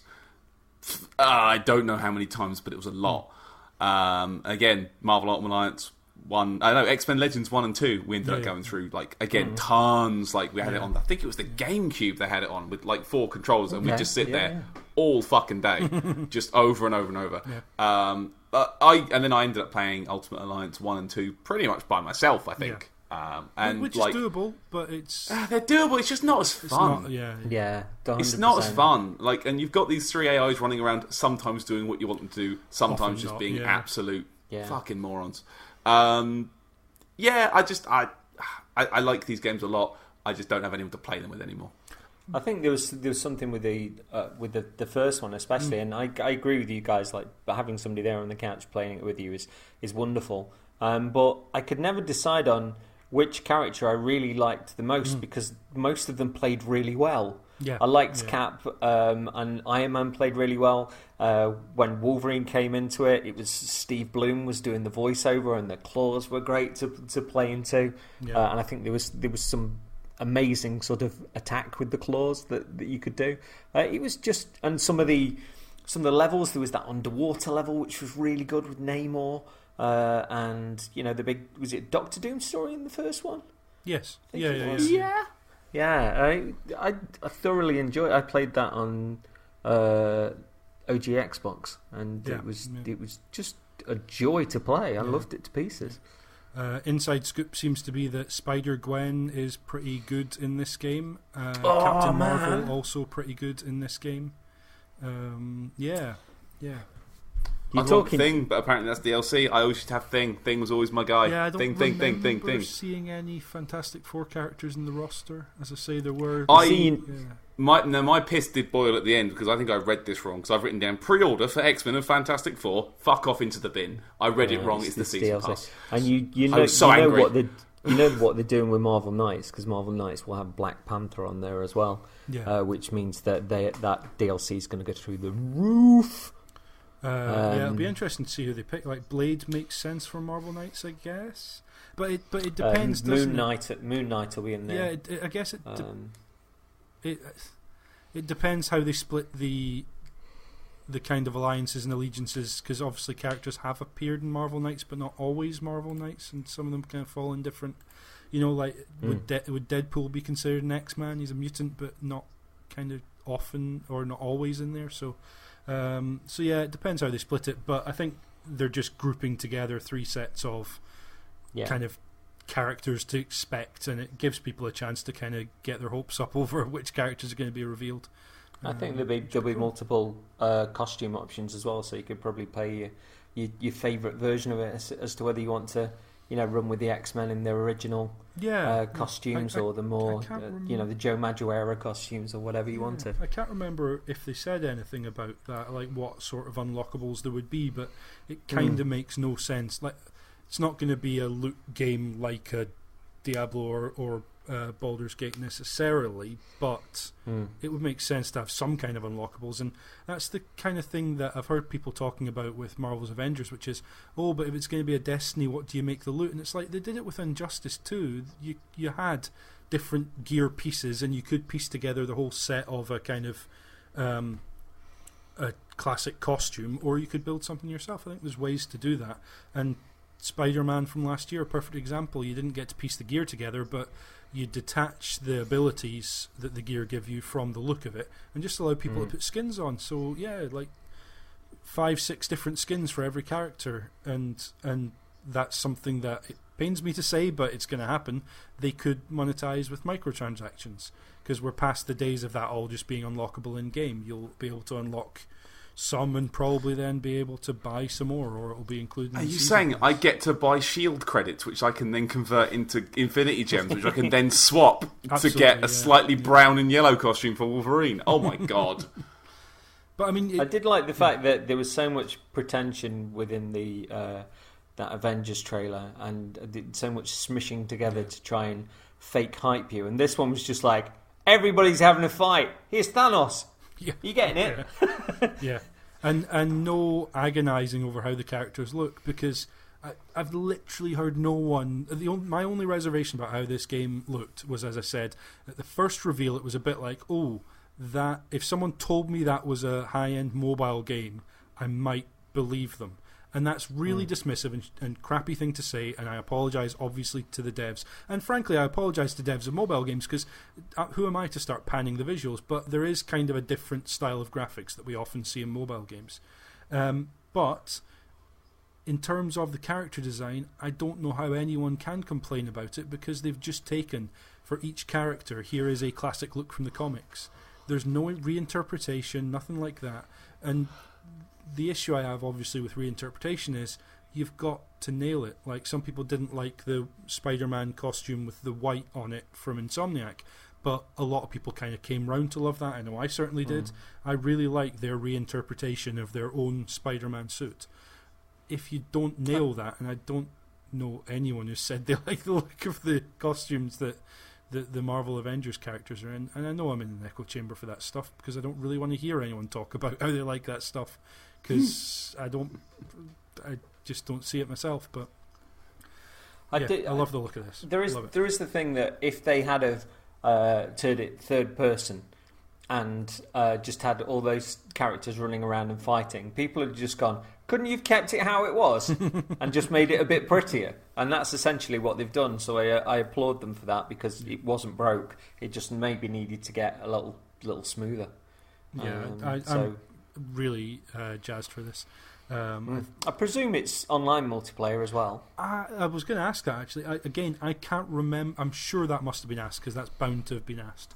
And it will obviously, like, versus your experience, Paddy, it'll lose something not being in the room elbow to elbow with people on a couch. But if it can be played online, probably with Discord chat or Skype chat or whatever, rather than Nintendo's option. But yeah, if it can be, I guess it might mean needing Nintendo online service. But I think, I don't know, I'd always want to play this with someone in the room. Like, the best story I can remember from this is X-Men Legends 1, running through a level, like one of the first or second levels, and I was Wolverine, and my friend Jay was using Beast, and Beast can throw Wolverine. It's like, okay, throw me at the bad guys, but don't throw me at the bombs on the bridge, because the bridge will explode. The first thing he does is throws me at the bombs on the bridge, and the bridge explodes and we die. I'm like, okay, well, that was something we said not to do. You went, yeah, but I didn't throw you on the bridge. You threw me at the bridge. So we reload, and we wake our characters back up with our credits, and we go in, and the first thing he does, we get onto the bridge, and he throws me off the bridge again, and the bridge explodes, and we die again. You did it again. I threw you away from the bridge. We were still on the bridge, and throwing was involved, Jay. Fuck, 15 years, I'm still not forgiving him. That's the divider that pushed you apart. Yeah. Stop throwing Wolverine. I understand that the fastball special is a thing, but it's not the only button you have. It might be throw a chair, Christ. It might be the best button you had, to be fair. It was good when it worked, but my God, there's a time and a place. So, we then went to Cadence of Hyrule, which came out very shortly after E3. Yeah, I think smartly they didn't drop this on the day. It was like 13th, so it was like the Thursday or something, because as much as I love it, available now, and the fact that then I can just go and start playing it, for games that want to get a traditional, okay, let's get a press cycle review out the door, that doesn't really work week of E3. You often hear podcasts with, and they're not complaining about having to go to E3, etc., but just if a game drops on the Monday or the Tuesday of the conference, they're not going to get to it until the following week. in terms of coverage, in terms of quick looks, in terms of whatever it is. So I thought they did a smart thing here, actually, and made it slightly later in the week, and that kind of... People are still going to remember it. It will be on the treehouse. It's going to be in people's minds, but it's not right now where people are going to feel like they're missing out if they're not able to get on it straight away. So, thought that was a cool way to do it. I think the game itself looks really nice. It's had good reviews from the folks that have picked it up, and that music was stonking.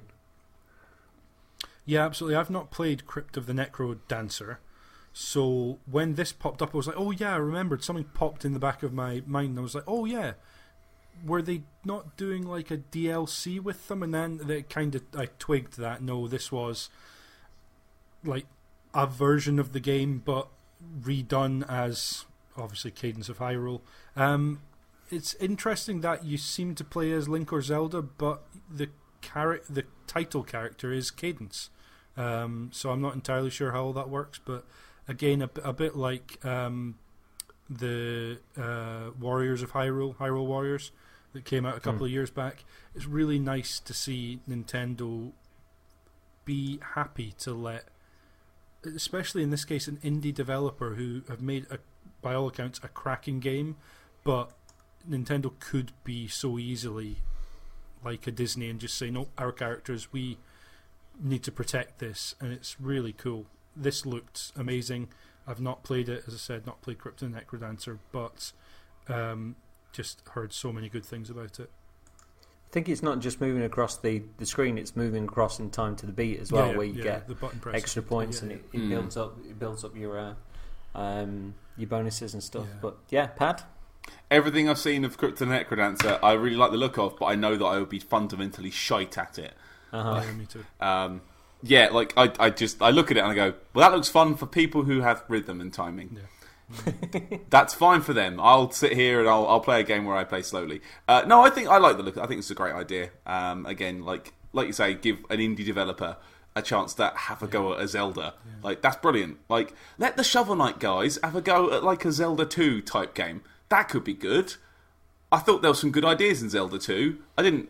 It still is a hateful thing to actually play. Yeah, give them that. That could be a laugh.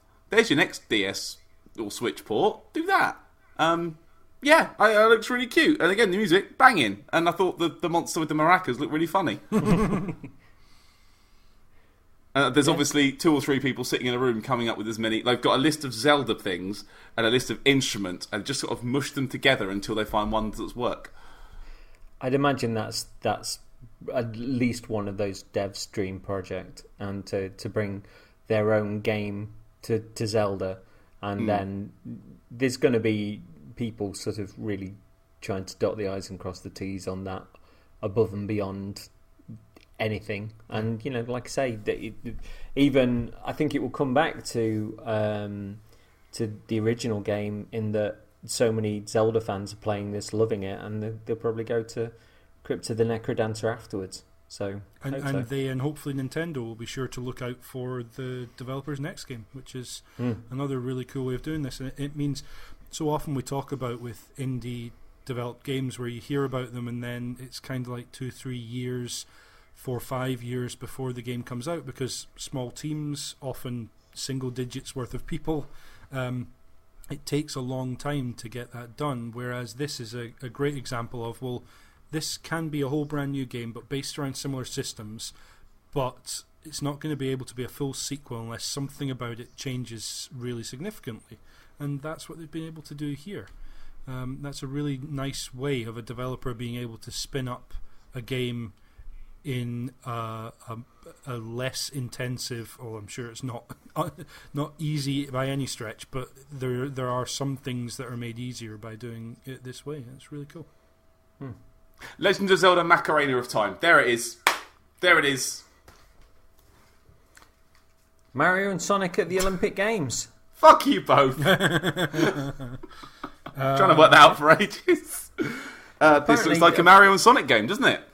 Apparently, people that played it at E3 said they were pleasantly surprised by it, and it was good fun. So cool. I realised watching this when it said only on Switch, I thought, oh, that must be something new, because surely an Olympics game would have been on all systems. And then I realised, well, hang on, it's Mario.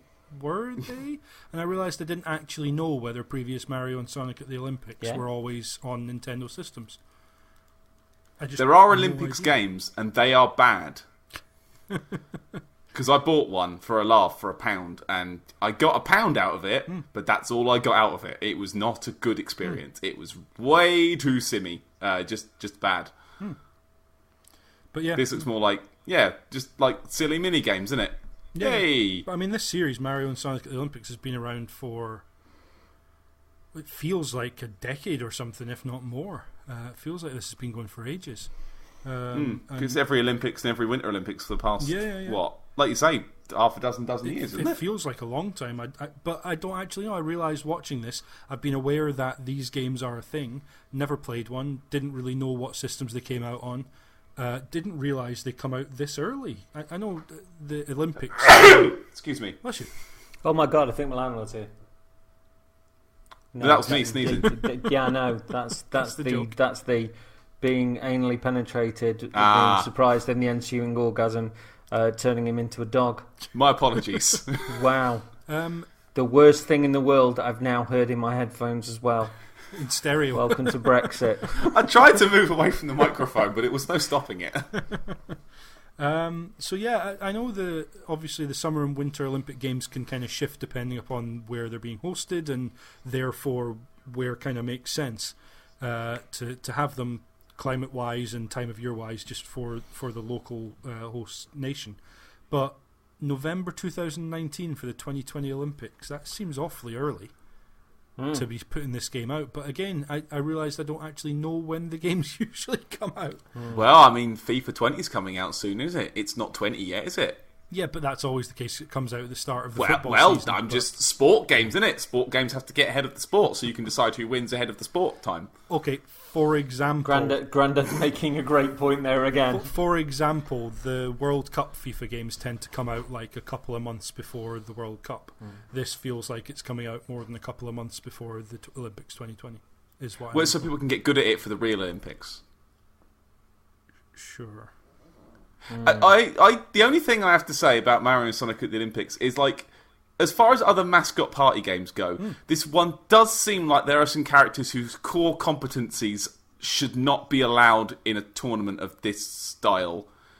And I know 1,000 people have had this take, but why is Sonic not winning every foot race? He's the fastest thing alive. If Bowser can beat Sonic in a foot race, something is fucked. Why is Sonic not winning everything? Because in terms of transference of momentum, whatever it is he's doing, he should be able to do better than everyone else. True. High jump, just sort of hit a small rock. Long as there he goes, 40 feet in the air. Fast He's off. in the right direction, you should be able to get decent clearance, you would think. Exactly. Yeah. Triple jump, forget about it. Let's get a couple of bounce pads in there. He's off. He's gone about 3 miles. Brilliant. Grandad's gone off on one again. Get his medication. Look at this door. There's no colour or movement. Sweet boredom. But yeah, there is still, I think, something to when there is a film coming out, when there is a sporting event, being able to say, and here is the kind of paired video game to go with it that we think people should buy. I'm not saying it needs to be a direct tie-in game like this is, or like a film tie-in game, but I think there is something to being able to say, you know, Spider-Man's coming out, go and buy Marvel Ultimate Alliance 3, whatever. Just being able to point to something that's going to be of interest to people who are looking forward to the Olympic Games, particularly kids who are looking forward to the Olympic Games, and you can kind of get them excited by, here's Mario and Sonic doing a thing. But I mean, these games tend to have legs, though, don't they? They tend to last. Like they're in the that's charts how for they do a the long... running and the jumping, mate. Aha! They tend to like stay in the charts for a while. Yeah. They're always big. So maybe sellers, they're. Yeah, exactly. It's going to be a big seller. You know, get everyone on board early. Maybe I don't know. I suppose at a certain point. The Mario and Sonic part is really more prominent than the Olympics part, I would say. Yeah, definitely. It's like, it's just a fun party game. We've got Olympics branding on it, but they could have called it Mario and Sonic Superstar Sports Showdown, and it would be the same game, wouldn't it? So I think the Olympics thing on top is just a nice little extra bit. But as we well know, Olympic license is not a cheap or easy thing to get hold of or keep hold of or do or use. True. So clearly people at the Olympic the IOC, International Olympic Committee, clearly they're happy with the way that these games represent the Olympics and the way that they sell. And yeah, I suppose if you can put it out 3 months earlier and get extra 3 months worth of sales on it, why not? Do it. Yeah. So Animal Crossing New Horizons in March, which has been delayed a wee bit so they can finally finish it off. I thought this looked sweet as a nut. I thought it was gorgeous. Yeah. I liked the camping mechanic and how you started off on the island and then you seem to be building a house and then doing stuff with crops and then making a drive, and then as you expanded the island, more people moved in, and it just looked again like it took the core concept of Animal Crossing, which they could just completely have done untouched as like a little bit of a remaster on Switch, and they've taken it on a little bit further and almost gone a little bit Stardew Valley with it, I guess. But looked great. New Leaf was 3DS. There wasn't one on Wii U, was there? No. So again, we're in a situation where this is almost a handheld to main console kind of generational leap thing, which is, it looked at. Animal Crossing always has a lovely art style, I think. Anyway, it's always kind of fun and colourful, and the characters always look really cute. But this is just. It's Belgian waffles again, isn't it? It's just, all the Belgian whistles. Yeah, absolutely. And they made a big deal. They apologised more for having delayed a game that only had a 2019 kind of release window than Bethesda did for actually messing up a video game. They actually apologised. Didn't need to. And people were saying, oh, delayed, and apparently Nintendo's share price was... just, come on. They said 2019. That's vague enough that if it slips into the following year and by 3 months, it's fine. Also, at this point, it doesn't look like there's really much coming out in March. So, well played. And where would they fit it in this year's stuff anyway? It's pretty. Although it would always sell well, it's still pretty chocker for the rest of the year. And I think it's good to pitch their tent in March, in the same way as Red Dead Redemption 2. Pitched its tent in October, and everybody just knew, like, look, everybody's just going to be buying that game, so let's avoid it. Yeah, I mean, March is certainly, and then, as we said, February, March, April, May, there is stuff coming out, but yeah, I don't think this steps on anything's toes in March, in the way that if this was too close to Pokemon, what are you doing anyway, frankly, Nintendo? A lot of the audience is going to overlap there, so yeah, keep it clear of Pokemon, get it away, like 4 months away, I guess. What have I got down here that's coming out in March? I know there's something... Final Fantasy Watch Dogs 7? Legion, but that's hardly going to be a competing game. Final Fantasy 7? Final Fantasy... yes, that was... Was that the same date? Or was they're not exactly...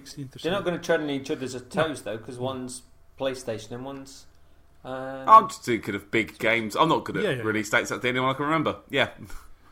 Is that other one with the colours and the movement? But yeah, there is stuff coming out around it, but there's certainly nothing like this or that would seem to be... And there will be people who will play Final Fantasy VII and Animal Crossing and Watch Dogs Legion and then Cyberpunk. Of course there's going to be people that do that. They would play Animal Crossing whenever it came out. And this seems like a smart move to me for Nintendo. And if it means that they get to have a bit more of a bit more time to polish the game without having to really sort of cram in development in the final stages, yeah, this is what we do.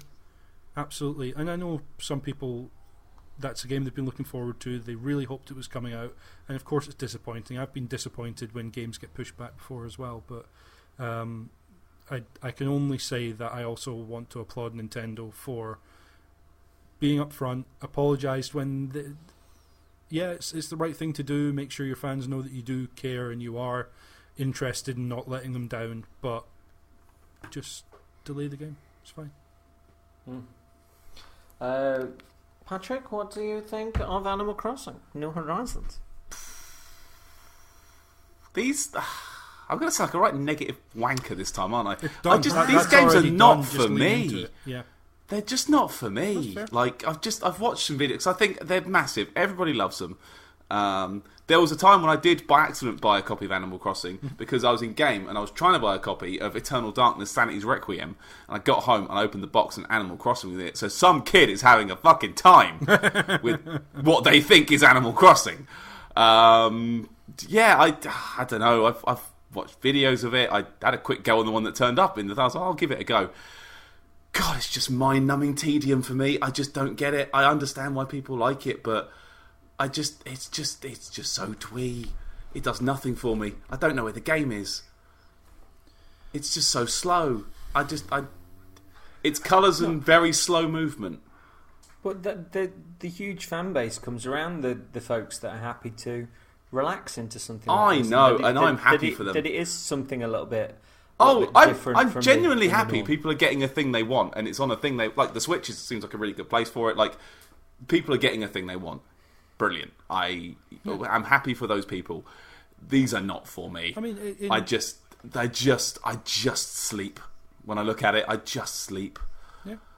But sorry, I need something more than that. I need chuck a creeper in it. That'll do. There you go. I think Minecraft was about the level of like action to building, and tedium that I needed. But this sits somewhere in the people who play The Sims get very creative with what they do in The Sims, and to a lot of people it's like, well, after you've played a few days as a person, what do you really do? Well, you role play the person, you play the house, you develop everything in it, and yeah, Minecraft or Dragon Quest Builders, good examples of games where people find their own fun. And to be fair, I played New Leaf, and I did play it for kind of a week and then fell off because the going back and the doing some similar things over again in order to be able to do other stuff. But I cannot deny that every moment I spent in that was just joyous. Like the character animations, Tom Nook and the two little Nooks, just they're adorable characters, and the sounds and music and everything about it is it's absolutely joyous. It's so pleasant to be in that world, even if all I'm doing is running around with a net catching a cicada or a few cicadas for 10 minutes or whatever. And I think there's something to be said for these games being on, like with Stardew Valley as well. Like I struggled to play that on an Xbox One or a PS4 or on the big screen, but there's something about them being on, say, a PC or being on a handheld, which I think gives them a little more gravitas, that makes them a little more tangible, and especially with like Stardew Valley being touchscreen on the Switch, I think is great, rather than having to move across and then press the digging button and then you can just press on the screen. Vita was great for that, and I think that the Switch is as well. Yeah, really pleased that this looks amazing. I don't necessarily know that I'll buy it and play it because, as I say, I had a week of joy out of it and then kind of fell off, and that's my fault as much as anything. In the same way that I started Viva Pinata and kind of ran out of steam on what I was supposed to be doing. But I can't deny the way that I felt whilst playing it. It's just lovely. It was nice to see the reaction on Twitter to people from people who were people of colour who were saying like, "Oh my God, they've got different skin tones in this time. I can be me." Yeah. And that was really joyous. I like that a lot. Yeah, absolutely. And Nintendo have been criticised for that in the past when it comes to relationships you can have in games, when it comes to a broad term of representation in games, and it takes them a bit longer than maybe it should, and maybe in the past they haven't always handled the complaint in the way that they should have, let's be honest. But when you can get it right and make up for that fact a little bit, it doesn't erase not doing it right in the past, criticisms against previous games, but yeah, let people play games how they want to play and let them be who they want to be, and especially if that's being themselves. So we then had a highlight reel which I shall smash through, so if there's anything afterwards that you fancy mentioning, do say. So we got Spyro, then Hollow Knight Silk Song, Ni no Kuni Remastered, Minecraft Dungeons, Elder Scrolls Blades, My Friend Pedro, Doom Eternal, The Sunken City, Patrick. Oh, I know. Wolfenstein Youngblood, Dead by Daylight, Alien Isolation, Crystal Chronicles, Dragon Quest Builders 2, Stranger Things, Just Dance, Catan, Patrick, Super Lucky's Tale, Dauntless, Patrick, and Mario Maker 2. Mario Maker 2, which is out, I think, like end of this month. Soon. It's like as we're recording, pretty soon. End of this I will say, regarding Catan, I've just found out there's a VR version coming on PlayStation VR. And I'm well played. Kind of into that. I think that could be a laugh. I'm sure we had a conversation. It might even have been last year when I said that there were a few board games that were coming to Switch, and you clued me in on that was a bit of a belter anyway. But Catan's again, brilliant. like I was saying with Animal Crossing, like the touch screen aspect of that, I think could be pretty cool. And introducing more people to just the greatest joke: do you have wood for sheep? It's the best joke. It works every time, every single time. You know, the Switch version of Dauntless is being done by Adam Boy's lot. All right, okay. Okay. Iron Galaxy. Cool. Yeah. Cool. Nice. Yeah, no, good stuff in there. I actually, I think, I can't remember if it was this or not, but I'm kind of tempted to finally give Hollow Knight a go. I think it's been enough time now that I can just try it without everyone. Yes, absolutely. Because here's the thing, I do that thing where, I think CG, you do this a little bit as well, where everyone's going on about something, therefore it's less interesting as a result. Yep. I like to, like you with Bloodborne, like I think I had to find this when I was ready for it. Yeah. I think and it's like £11. Like it seems like it's priced wrong. It's also on Game Pass. Yeah. Yes, but I've got to buy an Xbox One and then buy Game Pass, so £11 is actually cheaper. This is one of those where it's hilariously. I think that Team Cherry at a certain point were trying to get us on board, and I kept going like, "You've only put out Kinect games. Why do you keep trying to add me?" So sorry about that. But this is one of those where I know a lot of people that like it. I've seen streams of it. I'm not crazy about the art style. And I'm one of the people where everybody's like, "Oh my god, the art style's good." It doesn't speak to me per se, but I think maybe when I try it and I get invested in the world, maybe it'll appeal to me a little bit more. It does seem criminal that this is not on Vita. It's criminal because it just seems like it'll be a good home for it, but obviously people don't make Vita games anymore, which is just an endless shame. I think it just missed the boat on Vita, unfortunately. And to me, I loved the Vita. I didn't think the Vita got a fair shake of the stick. I think Sony managed to largely mess up two handles in a row, but what the Vita did was start to get a lot of indie games on it, and the Switch is my Vita 2.0. I mean, that is what the Switch 100%. is. This sort of game, with it being multi-platform, ordinarily, this is the sort of game I will buy on Switch, like Adventure Pals I bought on Switch because I was thinking, if I went anywhere, I would play that on a handheld. It looks, this almost like the extension of the Vita aspect, because there are a lot of games that just flat out suited that machine. And my Vita stayed in my bag when I went to work for years, and the PSP before it. I remember lunchtimes at work playing fucking Tekken 5 every lunch break, or playing Grip Shift every lunch break, or Final Fantasy Tactics every lunch break. I love that goddamn thing. And you can still I miss do my that, Vita. yeah, it is like almost like a handful of games every year now seem to its news when they come to Vita, because it really it used to be every good indie came out pretty much. If it wasn't day and date, it was soon. Like here's Binding of Isaac on both. Here's Rogue Legacy on both. It's cross-buy. You bought it once, you've got both. Enjoy. Cross save. Send your save back and forward. Yes. Brilliant. More of that. I can then play it at home and while I'm out and about. But days gone, innit? Days gone. Wistful looking back in the past. Granddad sitting on his chair looking back. I remember when the machine I took around had a triangle button. The thing that brought the Vita down in a big way and the PSP was the price of the memory card. And the fact that you can get like a 250 gig memory card. Last one, there's one on offer for £25 or something daft. It was ridiculous. There was a sale on, you can literally fill that thing with great games, and then if you are going anywhere, or my nephew bought a Switch with his paper round money last year, and he absolutely adores the console. But I can imagine just sitting on your bed with it or lying in bed. For a kid in their bedroom, it's just the perfect escape. Yeah, and it obviously has its whole modus operandi, but it has the advantage that with a Vita you can cross save, but like Binding of Isaac's a good example. It didn't work at launch. You ended up overwriting saves, and it didn't properly save, so you lost progress and all sorts. Whereas, and sure, you could also do like a remote play type situation, so you could just keep it on your PS4.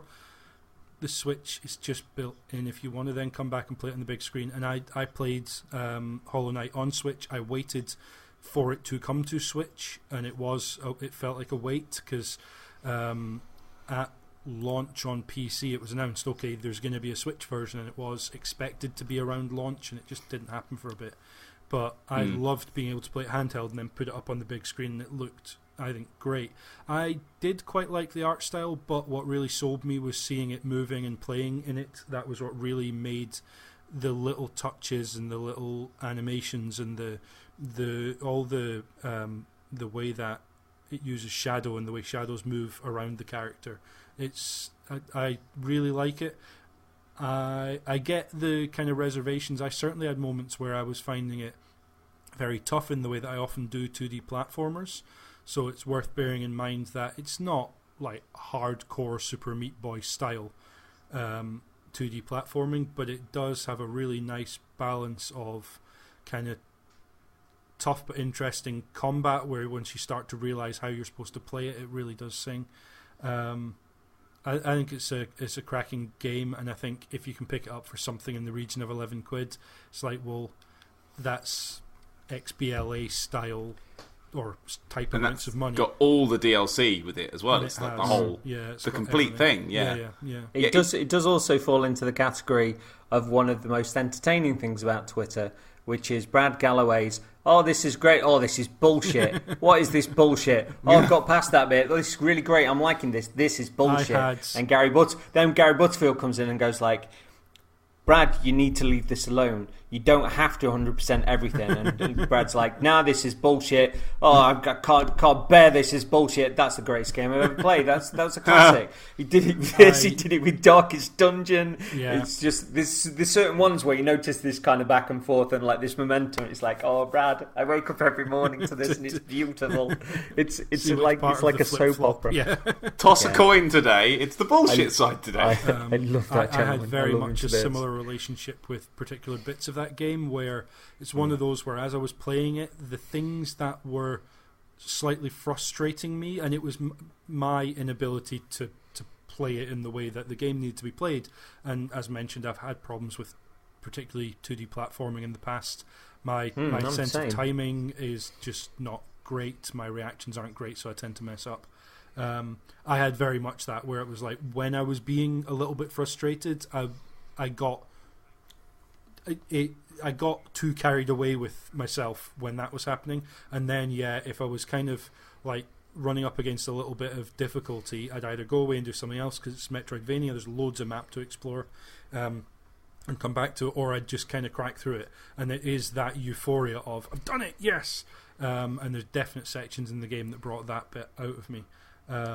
So Silksong that we're talking about actually started as another expansion, where you play as, I guess, kind of Shovel Knight style, where you play as one of the other characters in the game, and they kind of realised it was growing so big that it needed to be its own thing. So it's a full-blown sequel now, which is cool. Yeah. It's really, really cool. Yeah. This whole sizzle reel is, whether it's a game I'm interested in or not, I think is just banger after banger. Like Spyro Trilogy, people missed that not coming to Switch. Here it is. Hollow Knight Silksong, that's a great place to show it. It came on console, first to Switch, people associate it with Switch, get Silksong on there. Ni no Kuni, I had no idea that could go anywhere other than PlayStation. I don't know if it ever came to PC, but to see it here, great. Minecraft Dungeons we already knew about, but that's kind of a little tease of, Microsoft and Nintendo still working together.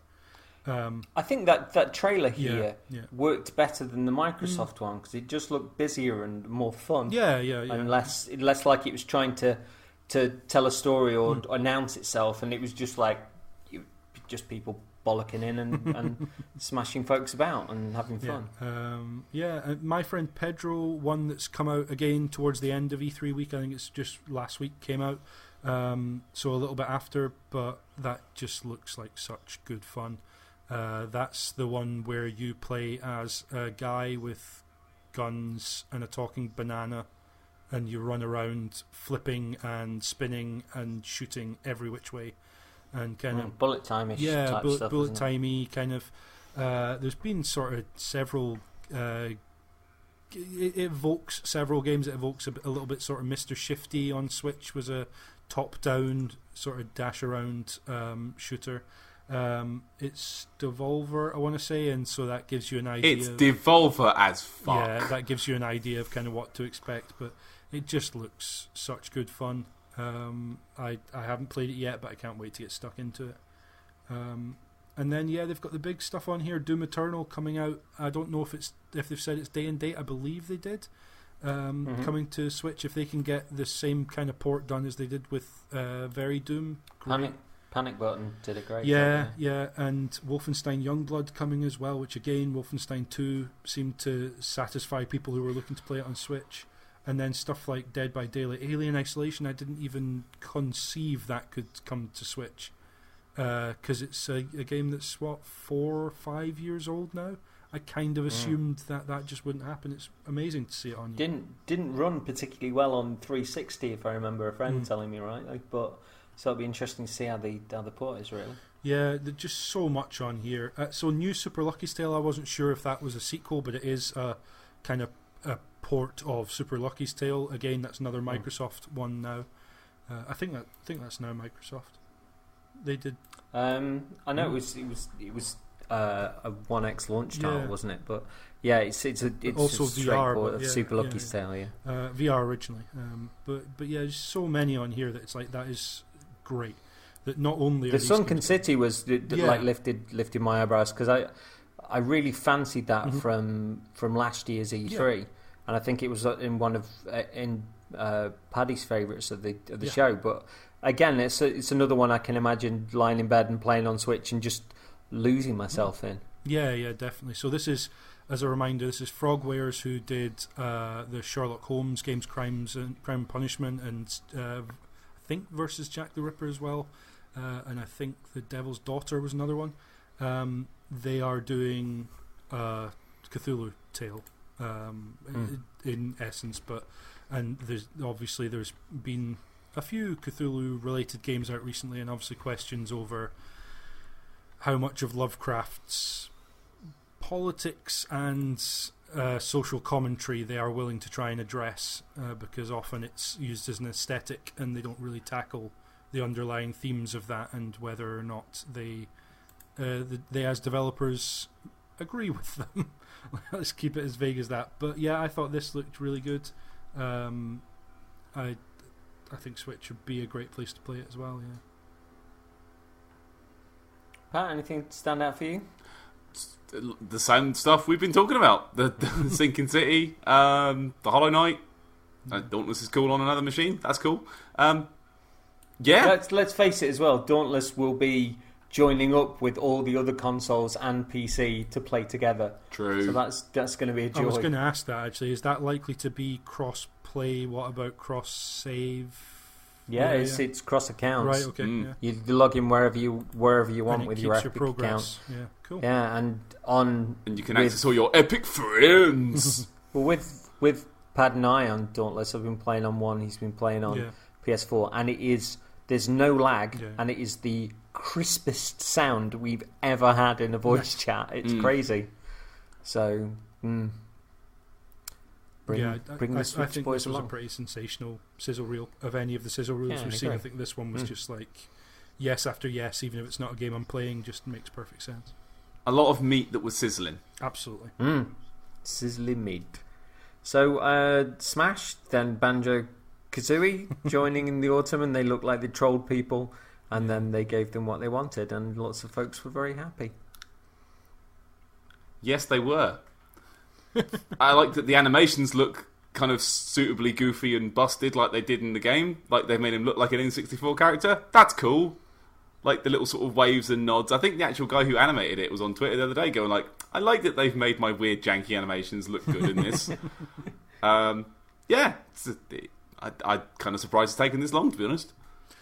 Yeah, it'd been rumoured for a while, hadn't it? But it was one of those where, Microsoft and Nintendo seem to be getting along well at the moment. Is that the sort of thing? And I think there had been kind of questions asked, and it's like both sides had said, we'd be open to, but that, as always with these things, it doesn't mean that it happens necessarily. I thought the reveal was really cool with making it obvious it was Banjo and Kazooie, and then kind of dialing it back with Duck Hunt Duo. I thought that was just a really cool touch, and then no, it is.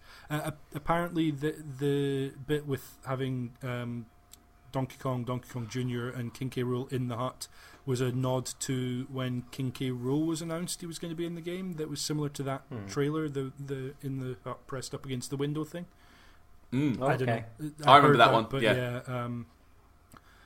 But I just thought, this makes so much sense. It's such a smart character to have in because Nintendo history, but also shows again that Microsoft are being communicative, and Nintendo are too, and that's great.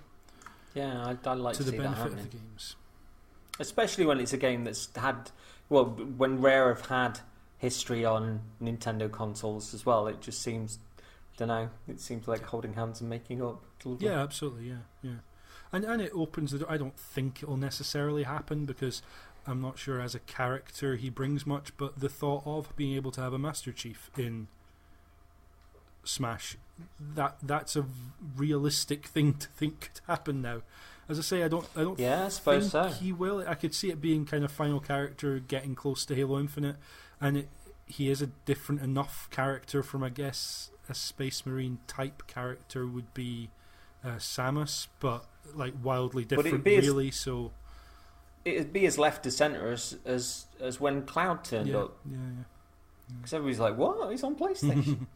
And I started thinking, how would you do that character? And it would be, you could have him with the assault rifle for most of his gameplay. Obviously, he would be fairly slow moving, but then have like multi different grenades, and could maybe switch stances into a battle rifle that would shoot further or whatever. You could do so much stuff with it. Bring Cortana in as certain stuff. Yeah, there's lots that they could do. It'd be even fun. Though, and also the reveal trailer would be a laugh as well. Absolutely, yeah. It sparked imagination in a way that I'm like, I don't care.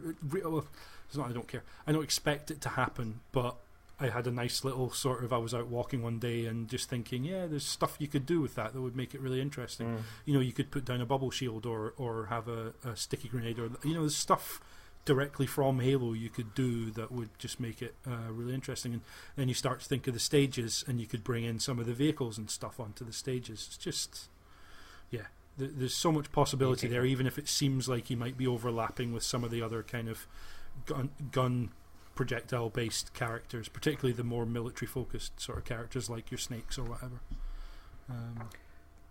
So we then closed with the rather lovely sort of, we've got one more thing to tell you, and it was a rather gobsmacking look at the Breath of the Wild sequel, with no date on it as of yet. Can you play as Zelda? She's got short hair. Is that Ganon's human form or a new villain? It's younger developers at Nintendo that are in charge of this, so it could go anywhere, and they're influenced by different stuff. Was that Hyrule Castle Rising or taking off? Will it be co-op? Will you purely play as Link with Zelda, or can you choose who you want to be, or will you play purely as Zelda and something happens to Link and you've got to rescue him? What a teaser trailer. I thought it looked lovely as well. Yeah, and it looked different from a lot of the kind of cinematic stuff in Breath of the Wild too, because obviously very dark environment. You see the shot of what looks very much like that version of Hyrule, but with the castle like shaking and starting to rise up, which suggests maybe like in Breath of the Wild you have all of the shrines and you're going underground for those, but this suggests maybe there's other stuff underground that's going to start rising up, and it's going to change the topography of a very familiar map. Yeah, true. Very cool. And could bring back kind of fuller dungeons that I don't necessarily feel like I needed, but I know a lot of people wanted. The possibilities, and it's all possibilities based on a tease. So yeah, when you see Zelda and they've changed, like something as silly as, oh, they've changed their hair, does that mean something? But it gets people's imaginations going, doesn't it? And it's, yeah. I thought you saw like a hand crushing someone. I thought it looked like that could be Ganon in human form that was being crushed. So yeah, is this a bigger, badder something that's coming now that Ganon's been pushed out of the way? Just like endless possibilities. And I've heard conflicting reports on, because there was some people say, like, there was headlines of, oh, this is going to be influenced by Red Dead, and it's like, no, one of the leads in the studio on this game said that some of the younger developers at Nintendo were playing Red Dead, but it doesn't necessarily mean that's going to be a driving force. But they mentioned it because they're looking around at stuff. And yeah, my mind kind of goes wild. And I've heard people say, well, duh, of course they're working on a sequel. It's like, well, yeah, but we still announce games. You don't just not announce a sequel because obviously you're making it. You still announce it. And they felt like they wanted to say, here's something we're working on. Here's a Tone Piece cinematic that we're just going to show. We're not going to give much detail because we're not talking about it yet. But like, I've heard people suggest, okay, same map, so we're looking at Majora's Mask style sequel. I've heard, I think a lot of folks really love Majora's Mask and the darker side of the game. For sure. That it followed. So and there's a version of this where, yeah, like there's aspects of Breath of the Wild which are quite dark, but I felt overall it was quite a hopeful game. In terms of, you know, there's lots of bad going on before, but at the right time, the right people step up and make a difference. And the notion of this being a dark middle chapter and there could be a Breath of the Wild trilogy in this essence, that's exciting to me, because I feel like with Breath of the Wild they set up something that was undeniably Zelda, but also undeniably something new, which is just exciting. Yeah, I'm really looking forward to this. Breath of the Wild is hands down one of my favourite games, generation, all time, whatever label you want to put on that. I absolutely adored it. And some of the changes they might make based upon feedback that they had worry me a little bit, because there's stuff about the game that I really liked, but I know other people weren't so keen on. So do I lose some of that? But equally well, if it means that they're going slightly different directions, if it means Zelda could be playable for part or all of the game, that I think that would be a great thing. I know Nintendo got that feedback from Breath of the Wild. I don't know whether they heard it, but I know they got that feedback, because when they released it there was some question over, oh, is that a male or female character that's in that art? And it turned out it was Link who were playing as. And there were people kind of disappointed at the lack of a role they felt Zelda had in the game. So if Nintendo are willing to look at how they can adjust that, that's really cool to me. Mr. Smith? Doing a sequel, weren't they? Words of wisdom. Look, I can't really add much to that, because I didn't play Breath of the Wild because I don't have a Switch. Like I like the little trailer. I thought it was a nice way of showing it off. I like the backwards sounds, and I listened to that reversed, and I'm sure it meant something to someone, but again, not being a Zelda person, it meant nothing to me. But it's cool they put that stuff in there, and people are saying that, oh, it sounds a bit like something from Twilight Princess or something like that, which is kind of cool. Okay. Again, Ultravox, nothing to me. Yeah, it's a good game. Do another. Apparently, do another. Gimbadorn, do another. Yeah, I wish I had more to say about it, but I just this is my problem with all this Nintendo stuff. Is like, it looks cool, I guess. Do you like the art style though? Do you think it looks like a bit of an adventure? Do you think it looks intriguing? Do you like the sort of the change to the more darker tone, or the way that the fan base is reacting to a continuation, but this level. I didn't know of that they did. uncertainty? I didn't know that they did proper sequels. I always thought they were kind of their own little set stories, and you could kind of just peek them where they were. I didn't think that Nintendo did, like the same way when Final Fantasy X-2 came out. Everyone's like, "Oh fuck, an actual sequel." Is this that? Because have I missed something? Because like I thought people would make more of a deal out of this, but not being the biggest Zelda fan, I probably wouldn't know. But have they ever done like a proper full-on mainline sequel like this before?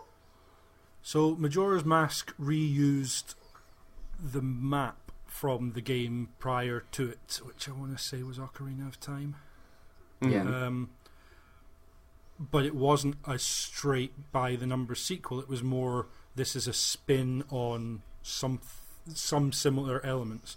But was there any connection between Wind Waker, Minish Cap, and Spirit Tracks? So you would have to. I'd have to go and get my Hyrule compendium to look at. They actually have broken the games down into different timelines. So they're games that sit in timelines, but they're never presented as direct sequel to this. It's just Nintendo themselves have pieced together. Okay, Link and Zelda and Hyrule is always kind of in an iterative state, and certain events seem to happen before one another, but you're always starting as Link, who is a hero anew, or a hero who has been away for a while and come back or whatever. It's never kind of explicitly stated. So if this was direct, we are picking up from where the end of Breath of the Wild is. I think it would be the first one that was a direct sequel. I don't expect them to have a 2 on the end of it. I think it'll be a different subtitle, but it looks like art style, aside from colour palette and tone, looks like the same characters. I think Link had the blue tunic on, which is obviously pretty distinctive in terms of that's what the default was for Breath of the Wild. And yeah, it looks like a direct sequel, and that's intriguing in and of itself. Especially because if they are using the same map and therefore a lot of the same assets which they would use for a sequel, it could come round a bit more quickly than people expected. I think a lot of people kind of expected another 3 years before we got a follow-up, and maybe it's going to be more like 1 or 2 from this point onwards. I don't know. Yeah, it's exciting stuff, just because who knows what they could do, and it may be completely separate, but it might not be. I thought Nintendo put on a really good show, in the same way as Microsoft did. They showed their fan base everything that they got to look forward to, stuff that they could play in the meantime, and it just gave you stuff to get excited about. There were surprises, there was the expected, but normally with a little bit of something that we'd not seen. So yeah, kudos Nintendo, that was really good. And I think the variety as well was probably more so than I've seen at any other. You know, we talked about Ubisoft had a lot of Tom Clancy. I talked about Square Enix had a lot of JRPG. And that makes sense for those two companies to do that. That's where a lot of their games lie, and where a lot of their success lies. Of course they would do that. But in terms of the variety, this more than any other conference, I struggle to imagine someone, aside from someone who just doesn't have access to Nintendo console, Paddy, not finding something in here to think, yeah, that's cool. That's a game for me on this system. You know, I mean that's what I think. Like it was a very good show that wasn't really for me. But again, they banged through it. Like the pace was good. I mean, the notes I've got here are kind of like short and choppy and to the point, because that's kind of what the show was for the most part. Yeah. I mean, could we have had a slightly deeper dive on some stuff? Maybe, but that's not really how Nintendo do these anymore. They've got Treehouse. They've got the Treehouse if you've got a spare hour of your life to watch someone play Animal Crossing for. I'm being silly. If you are going on a deep dive, they do go on those deeper dives. I watched the two on Astral Chain, and they were great, and they couldn't have given that level of complexity in the main show. Or if they do, it ends up being a situation like we've seen EA in the past, where they've got full multiplayer matches happening in the middle of their conference. And just no. No. Or even when I want to see the pro Nintendo gamers play the Battlefields.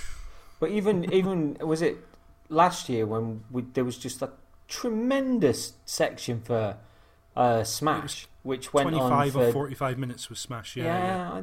It was wild. Need to see that. Yeah.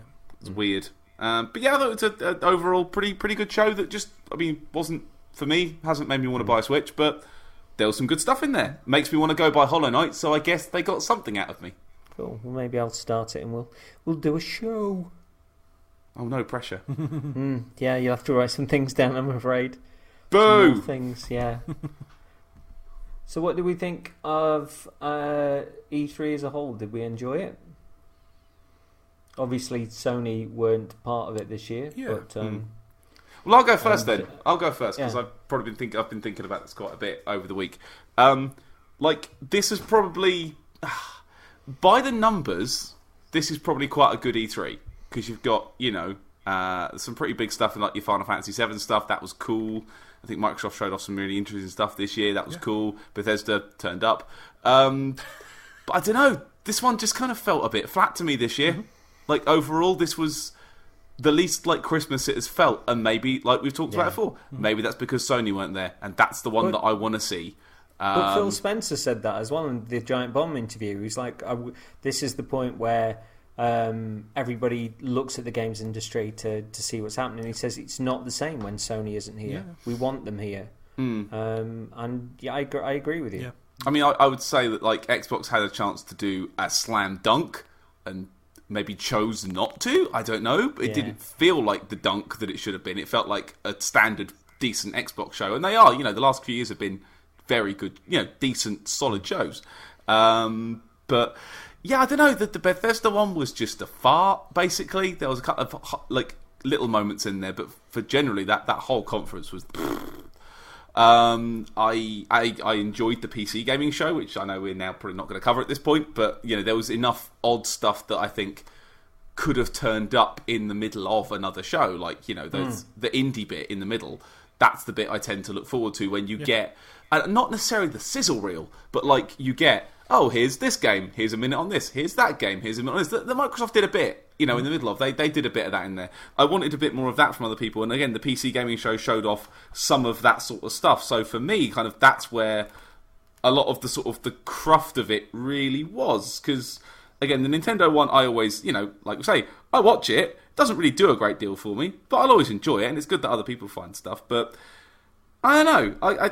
Having Big Sony not there was just odd this year, and it kind of lost a bit. And again, I know I'm banging on about this, but like, given the way my life is going at this, this year, priorities are shifting, and I'm starting to think I can't just buy. I mean, I don't, to be fair, at the minute anyway. But I can't just buy all the stuff that looks cool because I'm not going to be able to afford it. I'm not going to have time. I have a child to keep alive is both better. Both of those. Let's go both back. of those in Brian. No. Asleep is fine as long as it's alive. So yeah, I am going to have to be a lot pickier about what I choose and what I game. And when I get to game, I'm not going to be able to play something like, let's just put this out there, like a Dark Souls style game where you can't pause, or a Monster Hunting game where, I might need half an hour of concentration that I might not be able to get for a while. I'm going to need games with a pause button. Okay, here's your marketing thing. Show me a pause button, or a quick save, or You're that that guy. Yeah, put that in there. I've become that guy. I get it now. I understand, because like I don't want to lose half an hour of progress because the fucking frog is crying in the other room. Like, I've been working on this beast for a while, and now I'll die at the end, and then my team will be upset with me. But it's not my fault because I have a human to keep alive. Weird flat E3, and like I don't know. I mean, I'm looking forward to next year's because next year's is new consoles from the two, from Sony and Microsoft. But I'm also kind of. I'm going to be watching them going, but am I going to buy one though? Yeah. Is all this just a futile waste of my time? Because I'm not going to buy one, at least not at launch, probably, unless someone's very nice to me. Like, I don't know. I was saying it's worth doing as I'm doing, where it's just try and put as little as as much as you can, sort of in a separate account every month, and then at least you've got a little bit towards.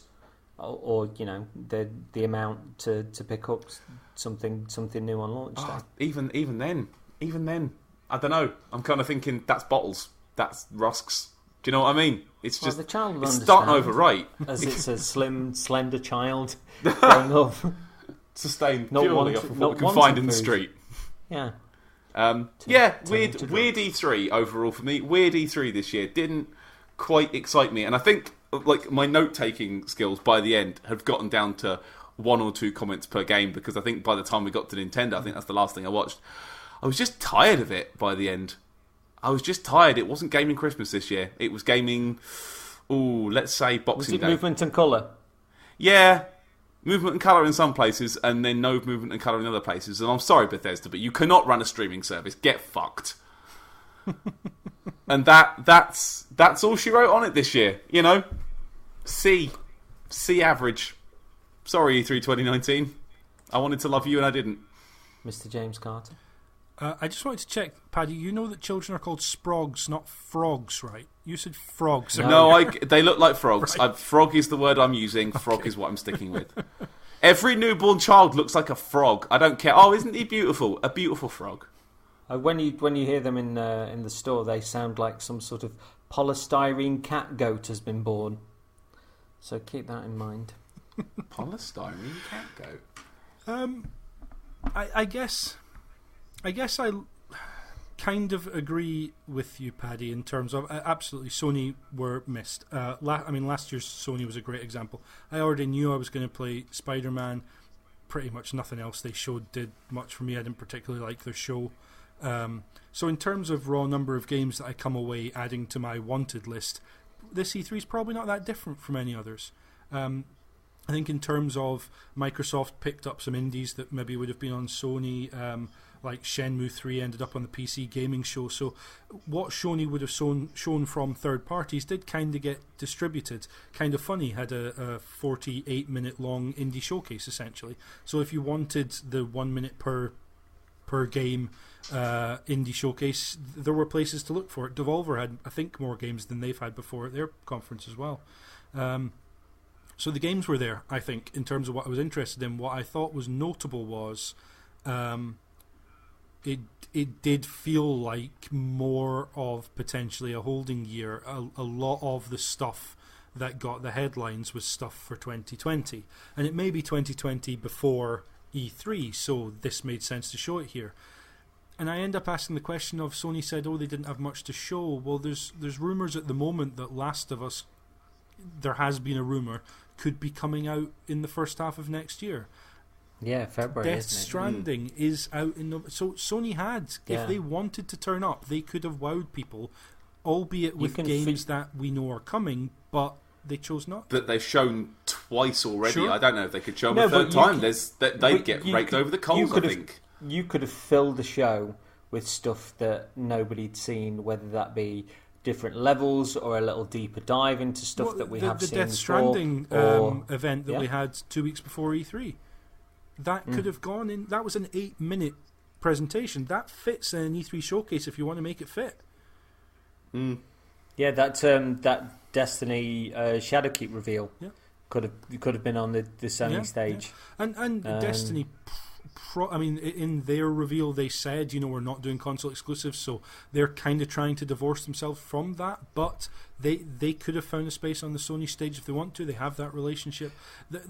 Avengers have got that PlayStation tie-in, so they could have shown off the stuff that's coming on PlayStation.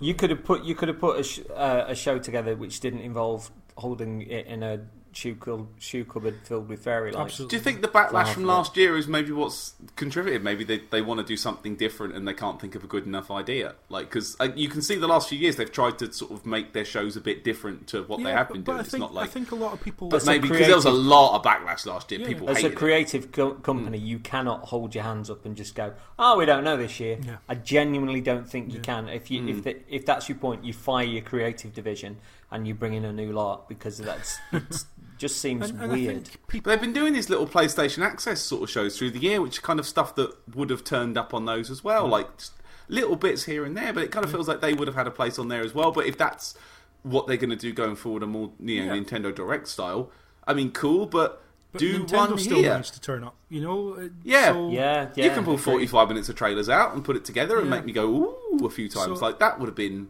enough. So I think. yeah, it is weird because I think Sony looked at, like, Microsoft and Sony looked at the same situation really, which was we are holding back some stuff for next E3, for next gen, whether Sony are at E3, but they're announcing it this time next year for next gen in presumably like November probably. So there is that. Some stuff is in a holding pattern because companies and developers are gearing up to next gen tech, probably updating engines and stuff to get ready for it. And so there is this weird sort of didn't want to show anything. I think Sony could have, but if the outcome was going to be we've seen all this before, which I don't think they would have got if they showed that Death Stranding 8-minute kind of showcase, if you like, at E3, I think that would have still got as much of a positive response as any previous one did. I think you would still have heard the people say, "Stop showing me this, just give me the game."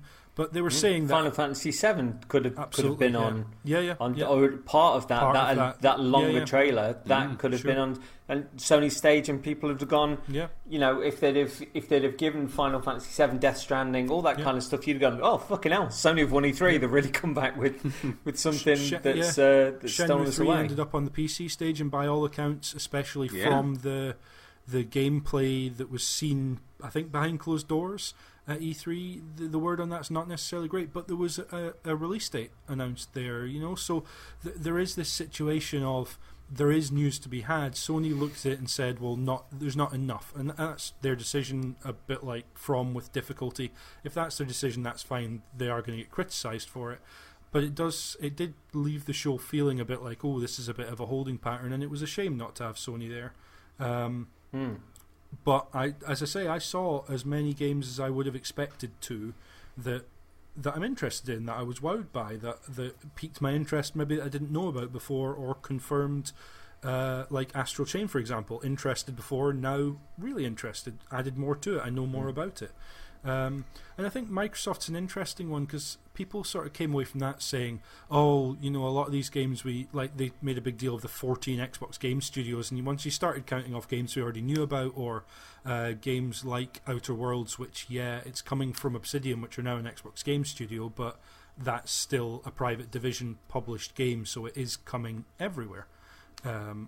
So it's this weird situation where actually I don't know necessarily why people expected more from Microsoft, because when you go through a list of their studios, they've either only just released a game like We Happy Few from I forget the name of the developer, sorry, or Ninja Theory were able to spin up a game quickly, and that was maybe a bit of a surprise. But otherwise, it is Obsidian have got Outer Worlds coming. We already know Halo Infinite's coming. We already know Gears 5. I don't know, other than Fable from Playground, what surprise they could have had, having only bought a lot of these studios 12 months ago. It doesn't work. Those studios are going to be gearing up their next games for next gen, and it's just not time. So it is a weird year through circumstance, and that doesn't mean people can't be disappointed. Of course they can, because you want gaming Christmas, as Paddy says. You want that E3 where it was Final Fantasy VII, Shenmue 3, everything, you know. That was when Crash Bandicoot was announced, I think, as well. Maybe, I can't quite remember. They bleed into one at a certain point. I think it was 2016, where it was just like announcement, here's cool stuff. And you want that every year, and it's not really, this isn't the year for it, and that's no one's fault, that's just the industry. But there's so much stuff that I didn't even know to look forward to that I am now looking forward to. My wanted list just tripled in size thanks to E3. You know, games that I kind of had dismissed previously fought their way back on there. Conversations were had around it in both positive and negative light that I think are good and helpful and healthy for the industry to be having. And with E3, it puts a focus and forces companies who maybe haven't been accountable, or as accountable as they should have been publicly, to be accountable. And I think that's... I don't know if I've ever got so many games in a row that I've got pre-orders in for, and that are actually smished together at exactly the same time. From an E3. So on the one hand, I agree that Sony was missed. On the other one, I've been given a long list of stuff there's more than I can afford or play. More than I'll ever be able to play. And, you know, that's not even tucking into things like like Iceborne, which got some good footage elsewhere in the show. Yeah, Wednesday and Thursday. Thursday, I can't remember, but yeah, it had a separate event. Yeah. As I understand it, I mean, it didn't give a good showing of itself on Jeff's show, but as I understand it, Control is a wee bit special. Yeah. And that seemed to dodge all of it. Also, that was revealed on a PlayStation stage, and could well have fitted into. It's not out of bounds that something special could have been done. Yeah, there were definitely games that were doing their own thing that you kind of thought, oh, Microsoft could have had them on their stage, and it's like, well, Microsoft had a 2-hour show nearly. They were kind of jam-packed, and yeah, it did feel like there was just airtime missing from where people could fit in. Control's a perfect example, yeah. Have we ever had like a moment in E3 like a Keanu Reeves moment though, or something as genuinely sweet as Miss Nakamura on Bethesda's show, especially given that Bethesda's was so shite otherwise, and then on comes this amazingly talented, sweet, funny, honest, sincere human being who then shows us off the greatest trailer. So I would say the Raving Rabbids reveal at Ubisoft was kind of up there with the Ghostwire Tokyo, it's called, isn't it? I'd say it was up there as a sweet, endearing moment. Don't cry Ubisoft. Yeah, exactly. I think that's okay. And there have been human moments like that, often with indie developers coming up, but there's just been some really nice moments where you see someone up there who isn't the usual, and not even, I want to say does something special, but they don't do anything special. They just go out and be themselves and enjoy being on stage. And so many people up there look scared to say or do the wrong thing and lose a point on the stock market or whatever their concern is. They look so afraid of that, and not in a I'm shaking kind of way, just in a I'm going to do everything by the book. And so having someone come out, stand on one leg and sort of swing to the side and just genuinely have a joyous moment of a game reveal is, it's lovely. Marvellous. Well, thank you very much for joining us, James. It's been my absolute pleasure, as always. And Mr. Patrick Stardust, I'm sorry it wasn't quite your thing, but hopefully next year you will have a lovely bouncing baby child. Well, next week I'll probably be awake late to watch the shows, so yeah, I might be able to watch them live for once. I will try and finish my joke then. Hopefully you'll have a lovely bouncing baby child, and your kid will be born as well. That was a PlayStation 5 joke. Oh, that was good. Nearly. Yeah, thanks, mate. Join us on the next show when we will be doing another of the Huge Monster Teeth, where I will have written lots of things down and Paddy will be reacting like a small child on YouTube. Just because I can remember stuff. Can you though? Yeah, I think so. I don't know, I forgot. Ask me tomorrow. Yeah. When you've written stuff down. Thank you, people. Bye. Bye, everyone.